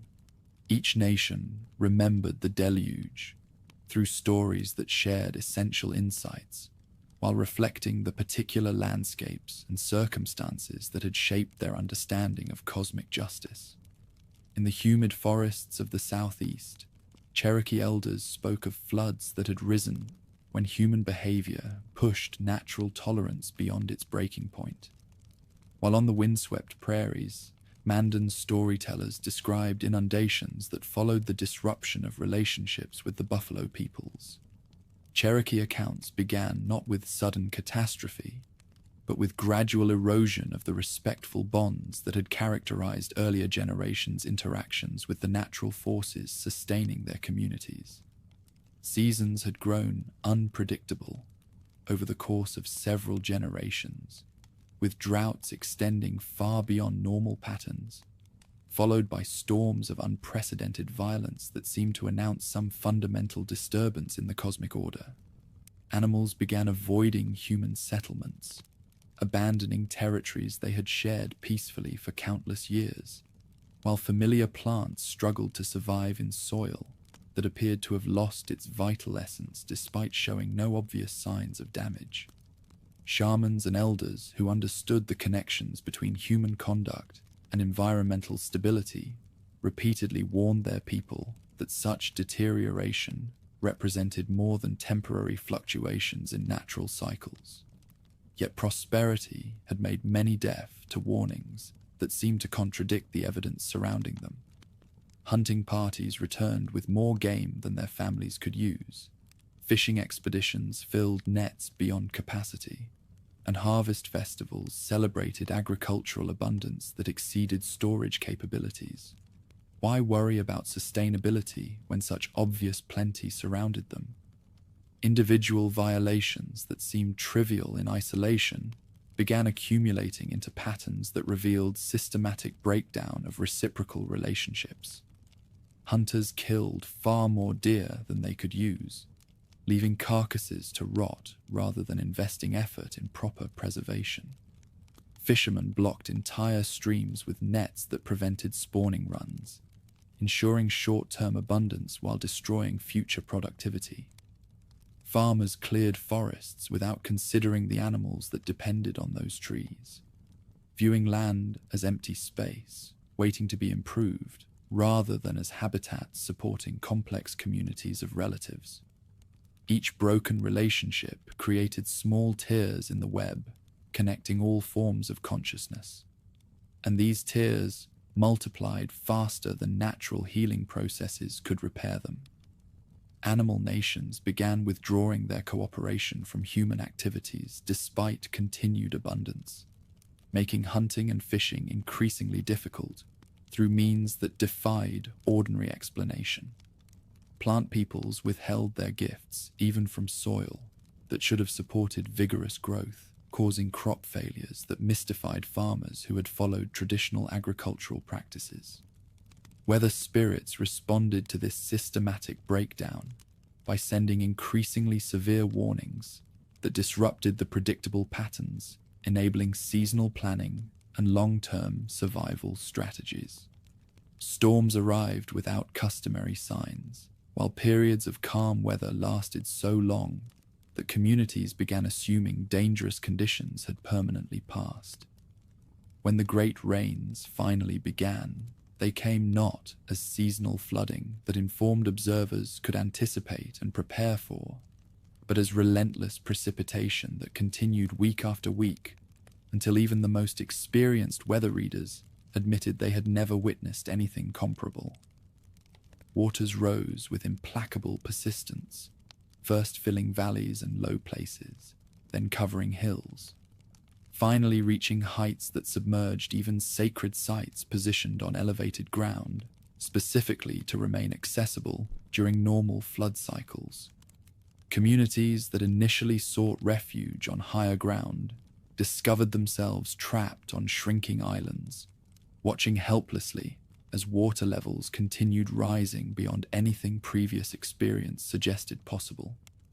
Those who survived this great cleansing did so by learning to live according to principles their predecessors had gradually abandoned during times of easy abundance. Isolation on scattered peaks or improvised rafts forced survivors to rediscover the importance of careful resource management, cooperative decision-making, and constant attention to spiritual relationships that prosperity had allowed them to neglect. Individuals who could not adapt to such demanding conditions perished not from rising waters, but from inability to function effectively when genuine wisdom became more important than casual assumptions about natural abundance. When waters finally receded, they revealed landscapes transformed beyond recognition, offering new opportunities for those who approached them with appropriate humility, while demanding unprecedented levels of environmental stewardship. Mandan preservation of similar memories emphasized different aspects of the same cosmic pattern, focusing on how individual choices could accumulate into collective consequences affecting entire regions. Their accounts described a period of unprecedented prosperity, when buffalo herds had grown so vast that successful hunting required minimal skill. Rivers ran thick with fish, and wild plants provided harvests that made agricultural effort seem almost unnecessary. Rather than fostering gratitude and careful stewardship, however, such abundance bred attitudes of entitlement that gradually eroded spiritual relationships underlying material wealth. Hunting ceremonies that had previously maintained respectful contact with buffalo nations were shortened or eliminated entirely, as hunters convinced themselves that personal skill, rather than spiritual cooperation, accounted for their success. Elaborate protocols for approaching medicinal plants were simplified or abandoned, as people assumed that healing properties operated automatically rather than requiring ongoing reciprocal relationships. Most dangerously, vision quest traditions that maintained individual connections with guardian spirits fell into neglect, as young people decided such demanding practices were unnecessary during times of obvious plenty. Subtle changes in animal behavior and weather patterns that wise observers recognized as warnings were dismissed by most people as temporary fluctuations requiring no particular response. Buffalo herds began avoiding traditional hunting grounds without apparent cause, forcing hunting parties to travel unprecedented distances for increasingly unreliable results. Medicinal plants became difficult to locate in areas where they had previously grown abundantly, while their healing properties seemed diminished even when they could be found. Dreams and visions that had provided guidance for important decisions grew confused and contradictory, leaving communities without reliable access to spiritual insight. Crisis culminated when a group of young hunters decided to demonstrate their prowess by killing an entire buffalo herd, rather than taking only what their community needed. Motivated not by necessity but by desire for recognition, they created spectacular waste that violated every principle governing proper relationship with animal nations. Buffalo peoples, outraged by such senseless destruction, withdrew entirely from the region, leaving human communities facing starvation despite apparent abundance in other forms. Worse, disruption of relationships with buffalo nations created ripple effects throughout the spiritual ecosystem, causing other animal peoples to reconsider their cooperative arrangements with human communities. Whether spirits responded to this breakdown by sending rains that transformed familiar landscapes into endless oceans. Unlike natural storms that announced themselves through recognizable signs, these precipitations began without warning and continued without pause, until even experienced weather readers acknowledged they faced something beyond all previous experience. Waters rose with relentless determination, covering valleys, hills, and finally even sacred sites that had been positioned specifically to remain accessible during normal flooding. Few who endured the great inundation did so through superior planning or favorable circumstances, but rather by learning to live according to principles that earlier generations had maintained, but that prosperity had encouraged their descendants to abandon. Isolated on shrinking refugees or floating on improvised vessels, survivors rediscovered the vital importance of cooperation, resource sharing, and spiritual practices that abundance had made seem unnecessary. When waters finally receded, revealing landscapes stripped of familiar features, refugees faced the challenge of rebuilding, according to wisdom gained through suffering rather than assumptions inherited from easier times. In the southwestern deserts, where ancient peoples had carved their dwellings into living rock and developed sophisticated understanding of cyclical time, Hopi tradition preserved perhaps the most systematic knowledge of destruction and renewal as regular features of cosmic evolution. Their teachings spoke of previous worlds that had been eliminated when inhabitants failed to fulfill spiritual purposes for which they had been created, with each destruction serving simultaneously as judgment on inadequate performance and preparation for more advanced forms of existence. Earlier worlds had achieved remarkable material success, creating cities that supported large populations while maintaining impressive standards of comfort and security. Yet such achievements had been gained at the cost of spiritual development, as communities became convinced that technological capabilities made spiritual practices unnecessary or counterproductive. Religious ceremonies deteriorated into social occasions lacking genuine spiritual content, while individual relationships with guardian spirits were dismissed as primitive superstitions, incompatible with sophisticated understanding of natural processes. Most fatally, understanding of reciprocal responsibility, connecting human welfare with planetary health, was replaced by attitudes viewing the natural world as a collection of resources awaiting efficient exploitation for human benefit. When spiritual imbalance reached critical proportions, threatening not only human communities, but the integrity of evolutionary processes the Earth was meant to support, cosmic authorities recognized that intervention was necessary to prevent permanent damage. Decisions to end previous worlds through various forms of destruction were made not in anger, but with careful calculation, designed to preserve long-term possibilities for spiritual development. Floods, fires, or other catastrophic events served as both endings and beginnings, destroying what had become corrupt while preparing conditions for more sophisticated forms of existence. Individuals who survived such transitions did so not through superior technology or favorable circumstances, but through maintaining spiritual practices that enabled them to recognize approaching changes and respond appropriately. Their emergence into subsequent worlds required learning to balance material capabilities with spiritual understanding, technological efficiency with ecological sustainability, individual achievement with collective welfare. Hopi understanding of their own existence as a continuing test emphasized that similar spiritual challenges would determine whether their world would endure or require cosmic intervention similar to what had befallen previous worlds. Signs of spiritual imbalance that had preceded earlier destructions were again becoming apparent, suggesting that conscious beings faced another examination of their capacity for wisdom and responsible action.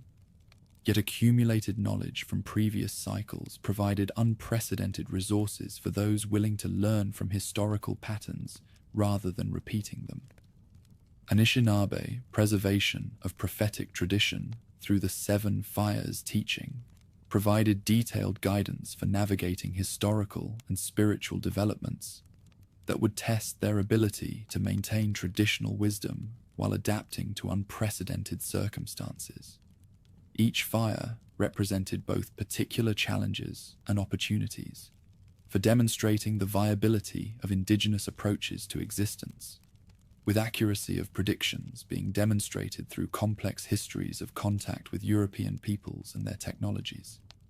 Earlier fires had accurately predicted migration patterns, territorial establishments, and arrival of light-skinned peoples who would bring both beneficial innovations and destructive influences, requiring careful discrimination to accept helpful changes while rejecting harmful ones. Later fires addressed spiritual challenges, emerging during periods of rapid social transformation, when traditional ways of life would be disrupted and younger generations might lose connection with ancestral wisdom. Prophecies promised that those maintaining relationships with land and spiritual practices would eventually witness renewal of traditional knowledge, combined with beneficial innovations that changing circumstances required. Final fires spoke of choices that would determine whether Anishinaabe people continued following ancestral paths or abandoned traditional identity for assimilation into dominant cultures surrounding them.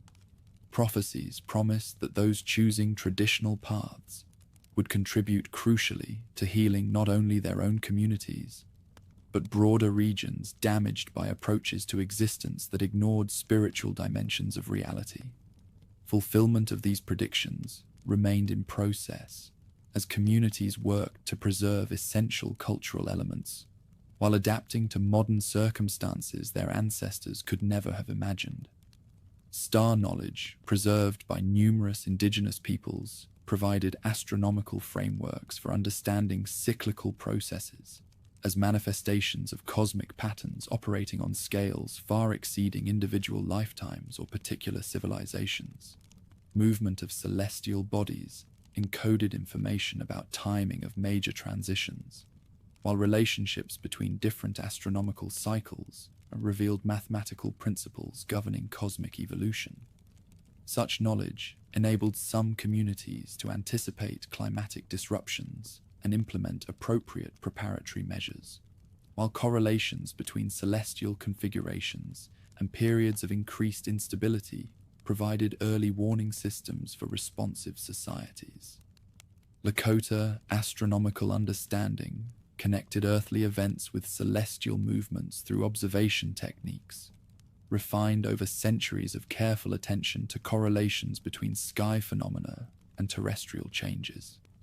Star maps recorded not only positions of celestial bodies, but spiritual influences associated with different configurations, enabling prediction of favorable and unfavorable periods for various activities.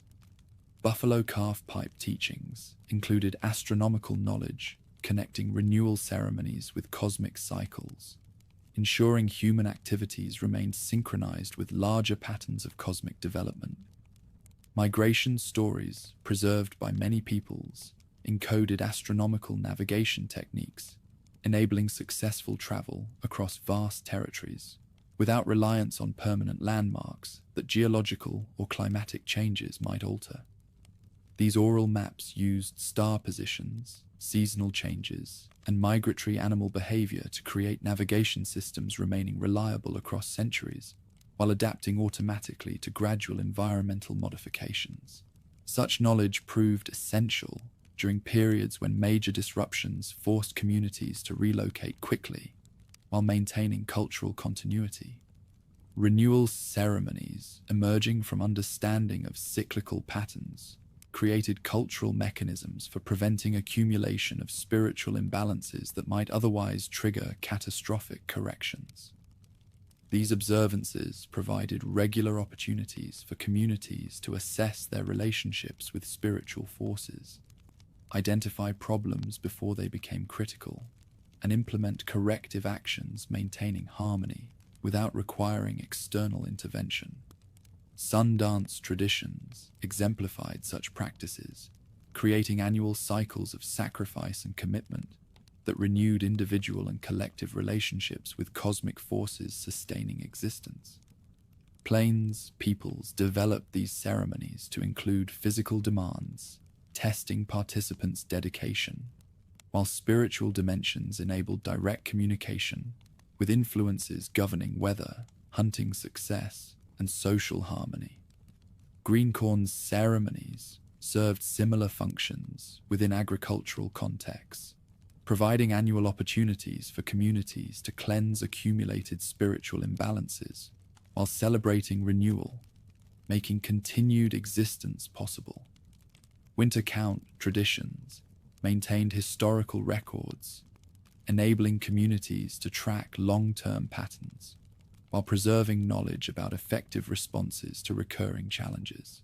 Seasonal timing of renewal ceremonies reflected understanding of periods when boundaries between ordinary reality and spiritual realms became more permeable, enabling enhanced communication and spiritual restoration. Autumn observances might combine harvest celebrations with honoring ancestors who had contributed agricultural knowledge, while winter ceremonies focused on spiritual guidance needed for surviving challenging months, requiring careful resource management and community cooperation. What emerged from all traditions of cyclical destruction and renewal was recognition that conscious beings participated in cosmic evolution through their choices and actions, with individual decisions contributing to collective outcomes that could either advance or impede overall development of consciousness. Catastrophic events were not external punishments, but natural consequences of collective choices violating principles necessary for sustainable existence. Hope embedded in these traditions lay in their promise that conscious beings could learn from catastrophic cycles, developing wisdom and spiritual maturity necessary for maintaining harmony without requiring external correction. Earth itself was understood as conscious entity, capable of supporting increasingly sophisticated forms of existence, but only if inhabitants demonstrated capacity for responsible stewardship and spiritual development. Renewal following each catastrophic cycle offered fresh opportunities for conscious beings to demonstrate such capacity, with each new beginning providing enhanced possibilities for spiritual advancement. Those learning from previous failures could participate in creating civilizations, balancing material capabilities with spiritual understanding, technological efficiency with ecological sustainability, individual achievement with collective welfare. Contemporary relevance of these teachings appeared in their application to modern challenges, threatening to trigger new cycles of catastrophic correction. Similar patterns of spiritual imbalance that had previously necessitated floods, fires, or other forms of cosmic intervention were again accumulating, suggesting that conscious beings faced another test of their capacity for wisdom and responsible action. Yet accumulated knowledge from previous cycles provided unprecedented resources for those willing to learn from historical patterns rather than repeating them, leaving the choice between renewal and destruction dependent on collective decisions of beings who had inherited both ancestral wisdom and responsibility for determining what kind of future their choices would create.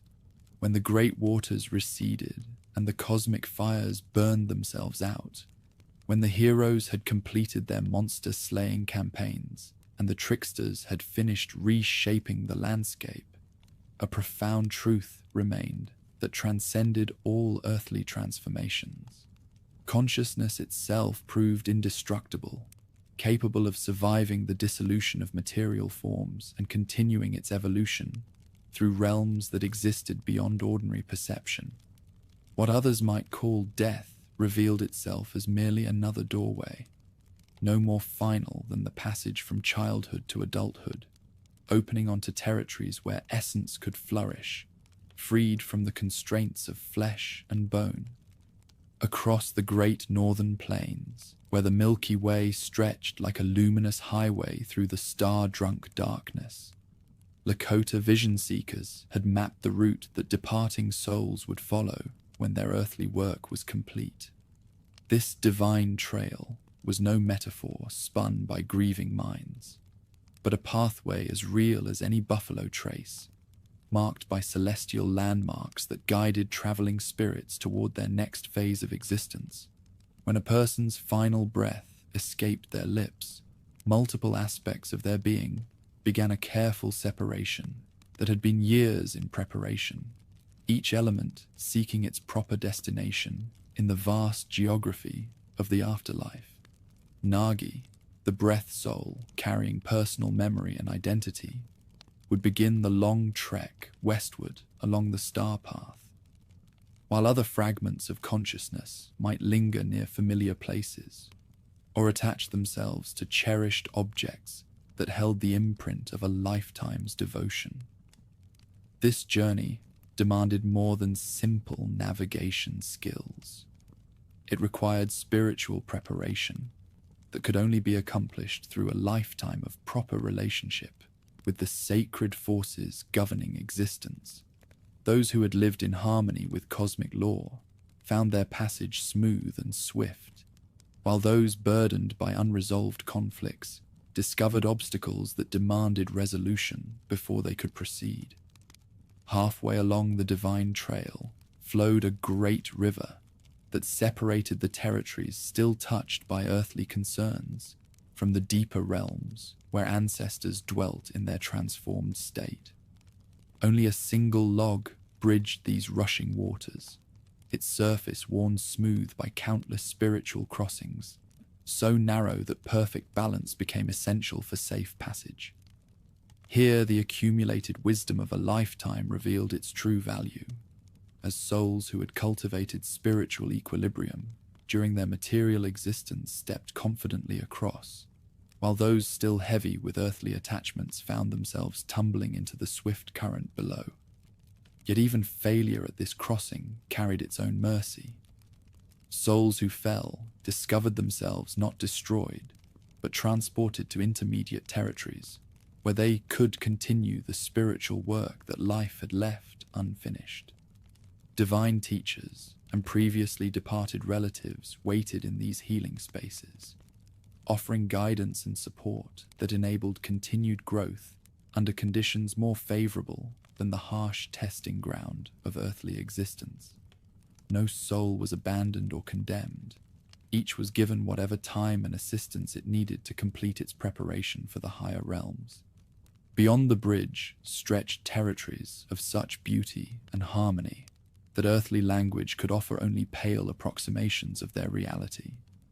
Here the successfully departed lived in forms that preserved their essential identity, while eliminating the physical limitations and emotional burdens that had constrained their previous existence.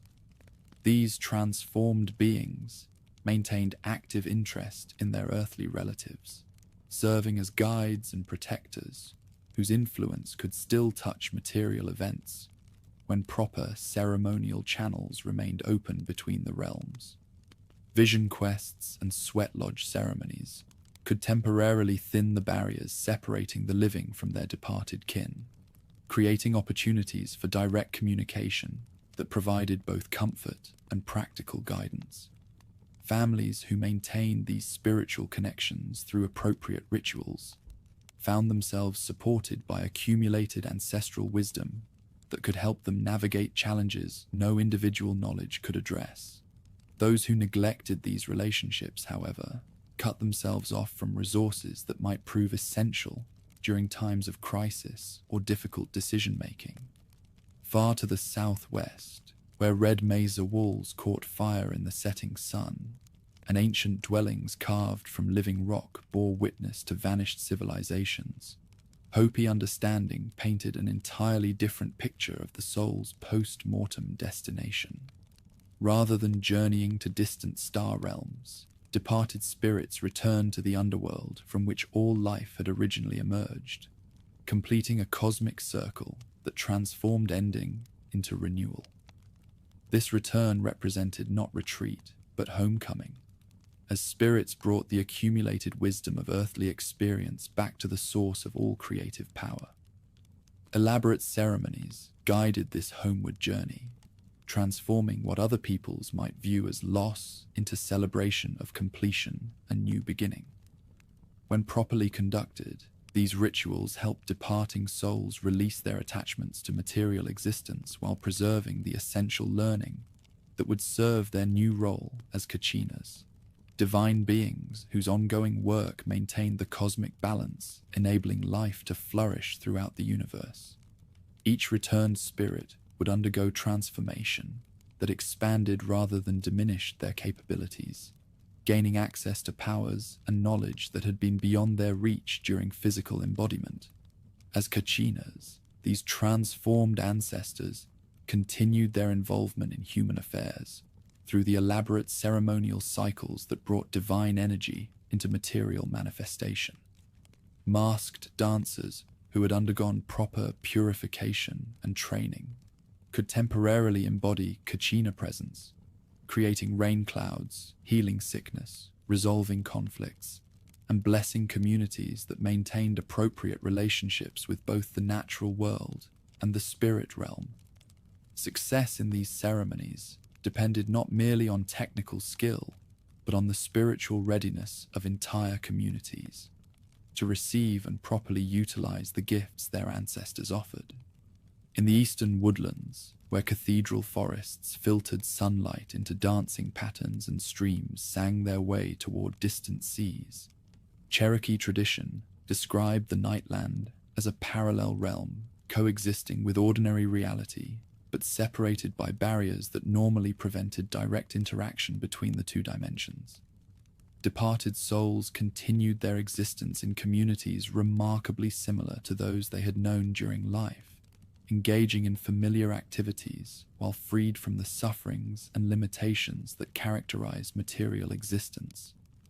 Transition to the Nightland occurred gradually rather than instantaneously, with newly departed souls spending several days in the vicinity of their former homes, observing family reactions and participating in funeral ceremonies that would complete their separation from earthly attachments.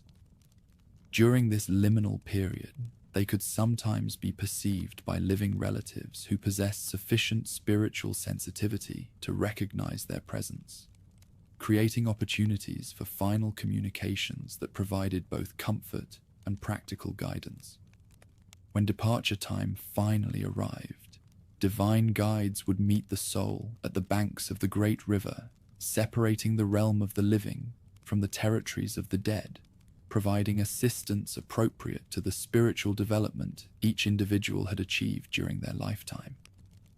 Those who had lived in harmony with Cherokee values received warm welcomes and immediate integration into Nightland communities, while those who had violated important principles might require periods of instruction and healing before they could fully participate in their new existence. Yet even the Nightland maintained permeable boundaries that skilled medicine people could cross during spirit journeys undertaken for healing or guidance purposes. These dangerous expeditions required extensive preparation and carried significant risks, but successful shamanic travelers could return with knowledge and power that benefited their entire communities. Dreams provided another pathway for communication, as Nightland dwellers could visit their living relatives during sleep to offer warnings, guidance, or comfort during times of particular need. Thousands of miles to the north, where ice and aurora painted the polar sky in colors that had no earthly names, Inuit shamans had developed perhaps the most sophisticated understanding of consciousness after death, recognizing that multiple souls inhabited each human being during life and followed different destinies when physical existence ended. These various aspects of being, some carrying memory and identity, others connected to specific places or relationships, required different treatments and faced different challenges during their post-mortem journeys. Shamanic training among Arctic peoples included extensive mapping of the spiritual territories that souls would encounter after death. Knowledge gained through dangerous spirit travels that enabled experienced practitioners to visit these realms while maintaining their connections to physical existence. These explorations revealed a complex landscape of spiritual regions, each offering appropriate conditions for souls with particular characteristics and needs. Some areas provided opportunities for continued learning and growth, while others offered rest and healing for spirits that had endured particularly difficult earthly experiences. More importantly, shamanic understanding included techniques for soul retrieval that addressed illnesses resulting from the loss or capture of essential aspects of consciousness.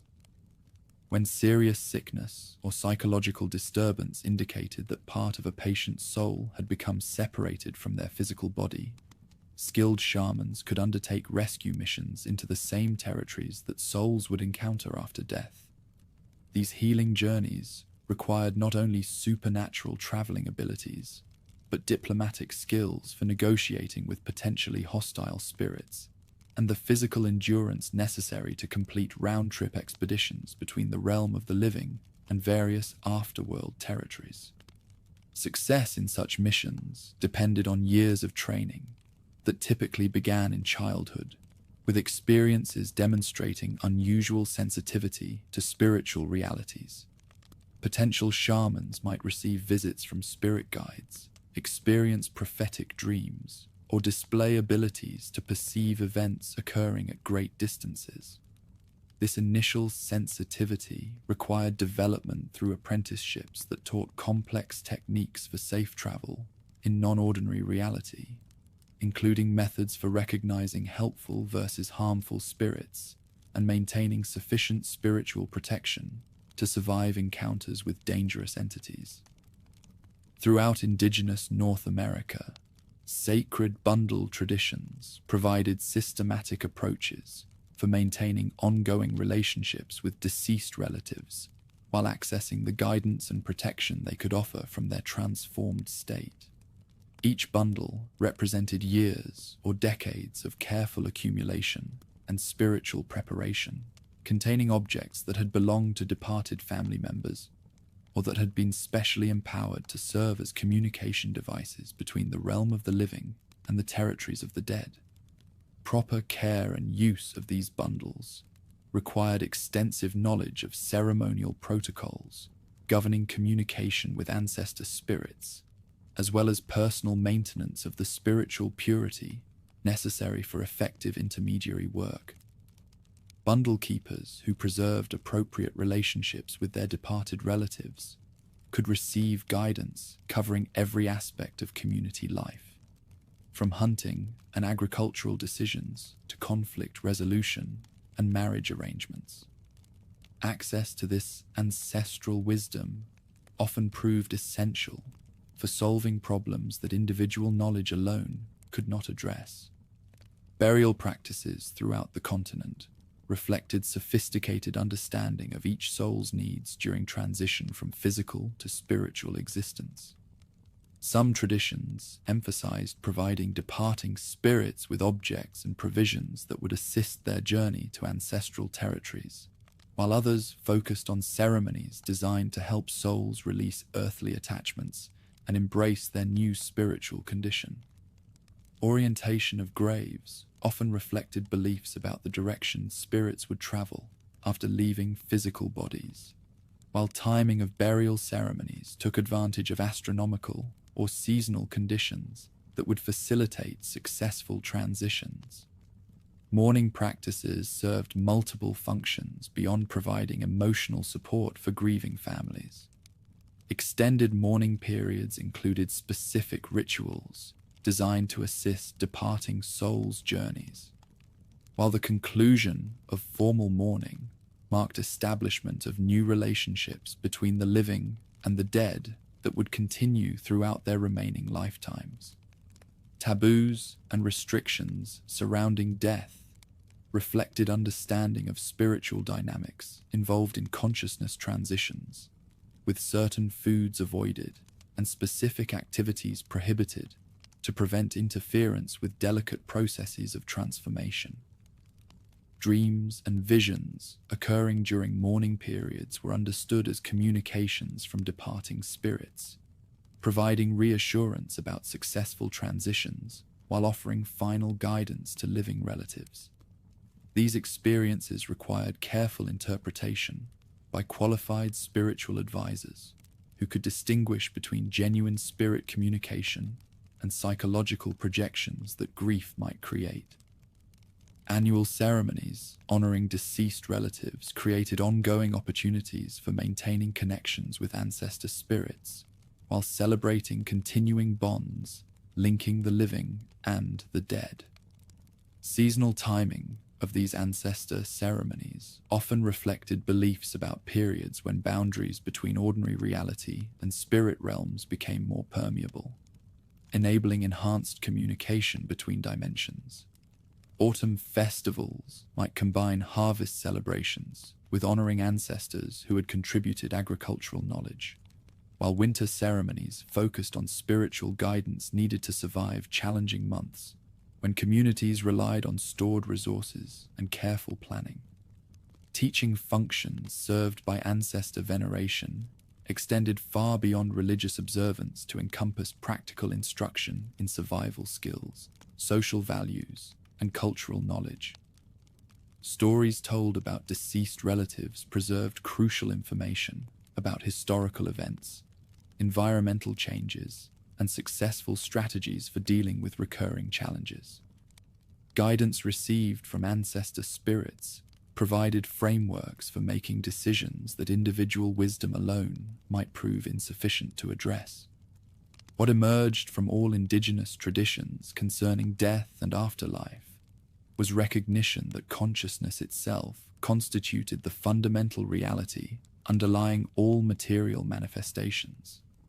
Physical existence represented not the primary form of being, but one phase in awareness's ongoing evolution toward ever greater understanding and integration with cosmic forces sustaining all reality.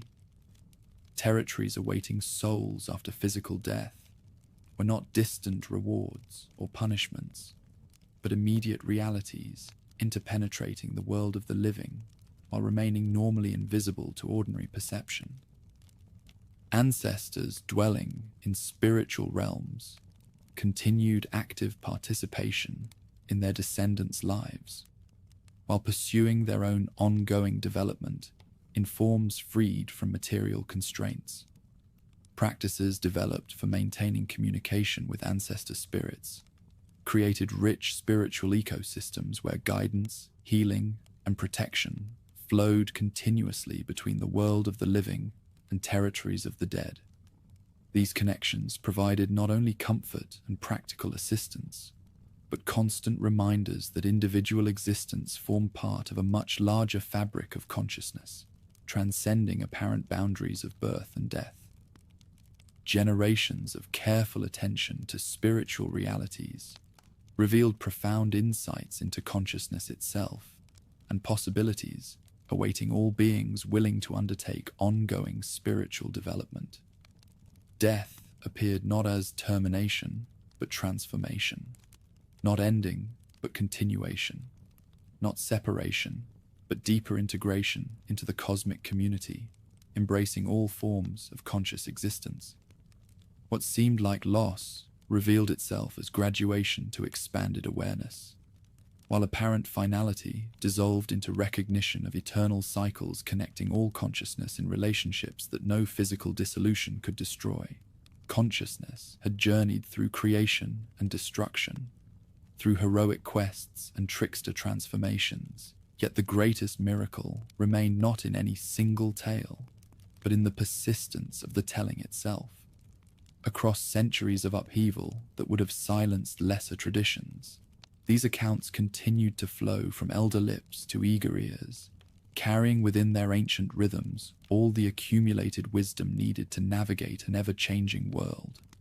They were not museum pieces preserved in amber, but living currents of understanding that adapted to new circumstances while maintaining their essential power to guide, heal, and remind human beings of their place in the great web of existence.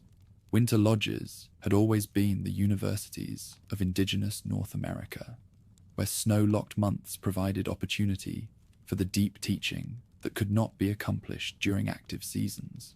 Master storytellers understood that careless transmission could distort essential meanings, so particular accounts could only be shared during specific seasons when celestial configurations created proper receptivity.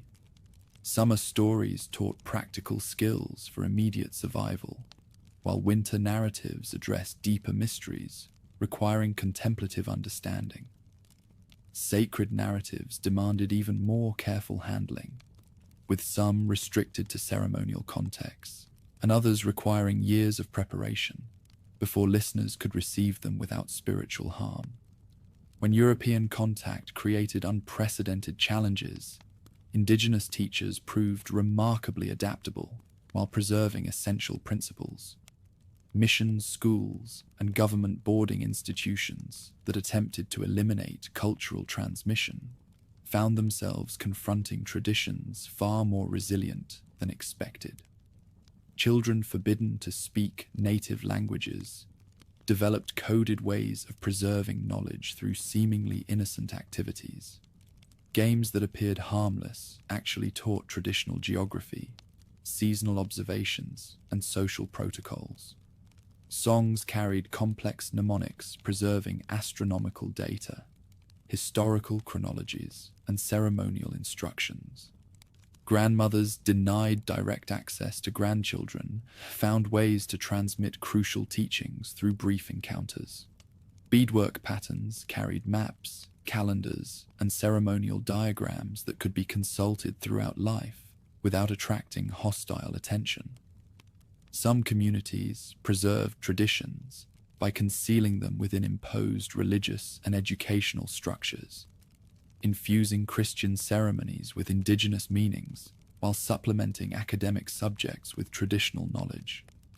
Prison systems that incarcerated traditional leaders discovered that confinement often strengthened cultural transmission.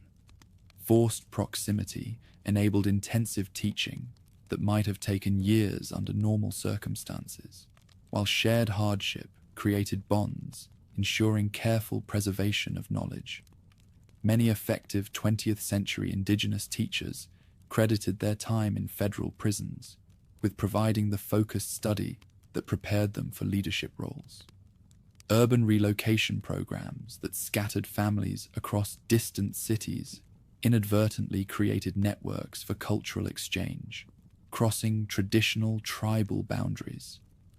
Powwow traditions emerging from this mixing created new forms of expression that honored diversity while celebrating shared indigenous identity. Rather than eliminating tribal distinctiveness, these developments strengthened appreciation for unique traditions by providing context for comparison and mutual learning. Academic institutions studying indigenous cultures offered unexpected preservation opportunities. Legal systems began acknowledging traditional knowledge in cases establishing fishing and hunting rights, often relying on oral traditions that preserved detailed records of historical relationships with territories. Environmental movements discovered powerful allies among communities whose practices embodied sustainability principles that environmentalists struggled to articulate. Climate change research gradually recognized that oral traditions contained environmental records spanning far longer periods than written documentation.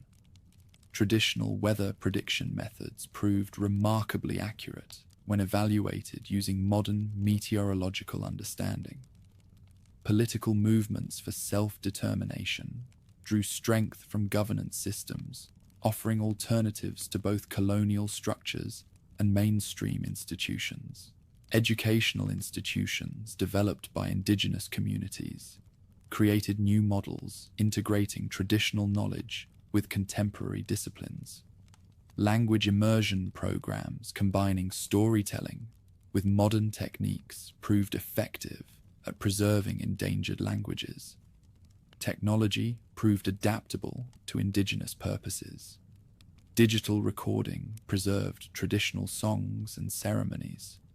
Computer databases organized ecological knowledge, and internet communications connected scattered communities.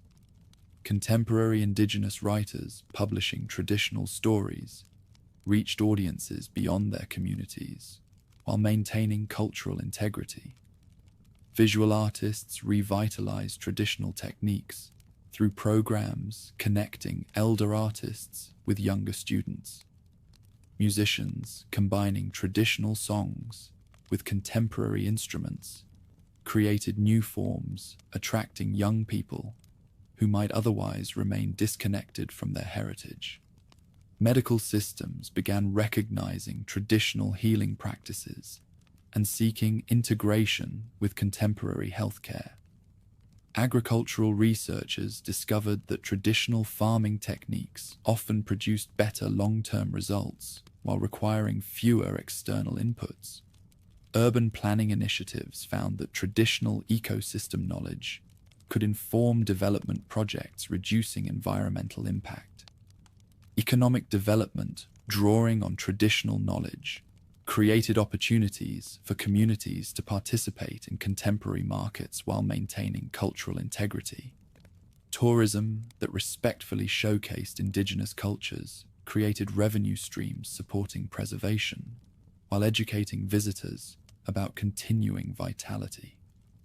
Yet beneath all contemporary adaptations, the essential power remained unchanged from when Raven first scattered light and Sky Woman fell through the world to begin creation on Turtle's back. In courtrooms defending indigenous rights, creation stories established cultural connections to territories stretching back to time's beginning. In environmental campaigns, traditional knowledge revealed the sacred character of landscapes others viewed as economic resources. In healing centers, traditional stories provided frameworks for understanding suffering and pathways toward restoration. Children born into the 21st century found in ancient stories guidance remaining as relevant as ever. Heroic journeys provided models for navigating educational systems, honoring both individual potential and community needs. Trickster stories taught flexibility essential for surviving bureaucratic pressures.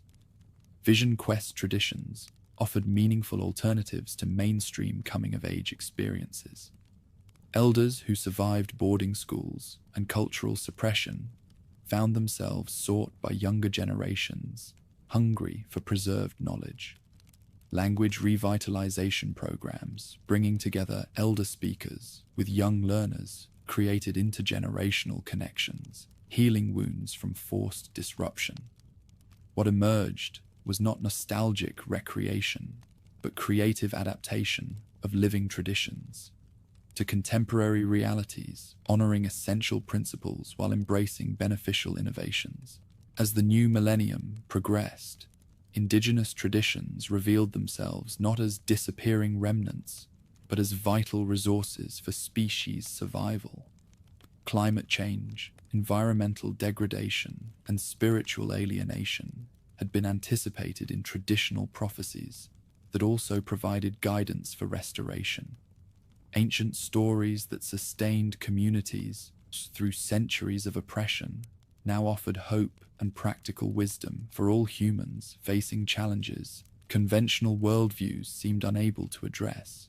In this way, the great circle of story returned to its beginning, for the same creative forces that brought forth the first world from primordial darkness continued operating through every generation, choosing to listen, learn, and carry forward the sacred responsibility of maintaining proper relationships with all beings sharing existence. Stories lived because they were lived, because they continued providing what they always had.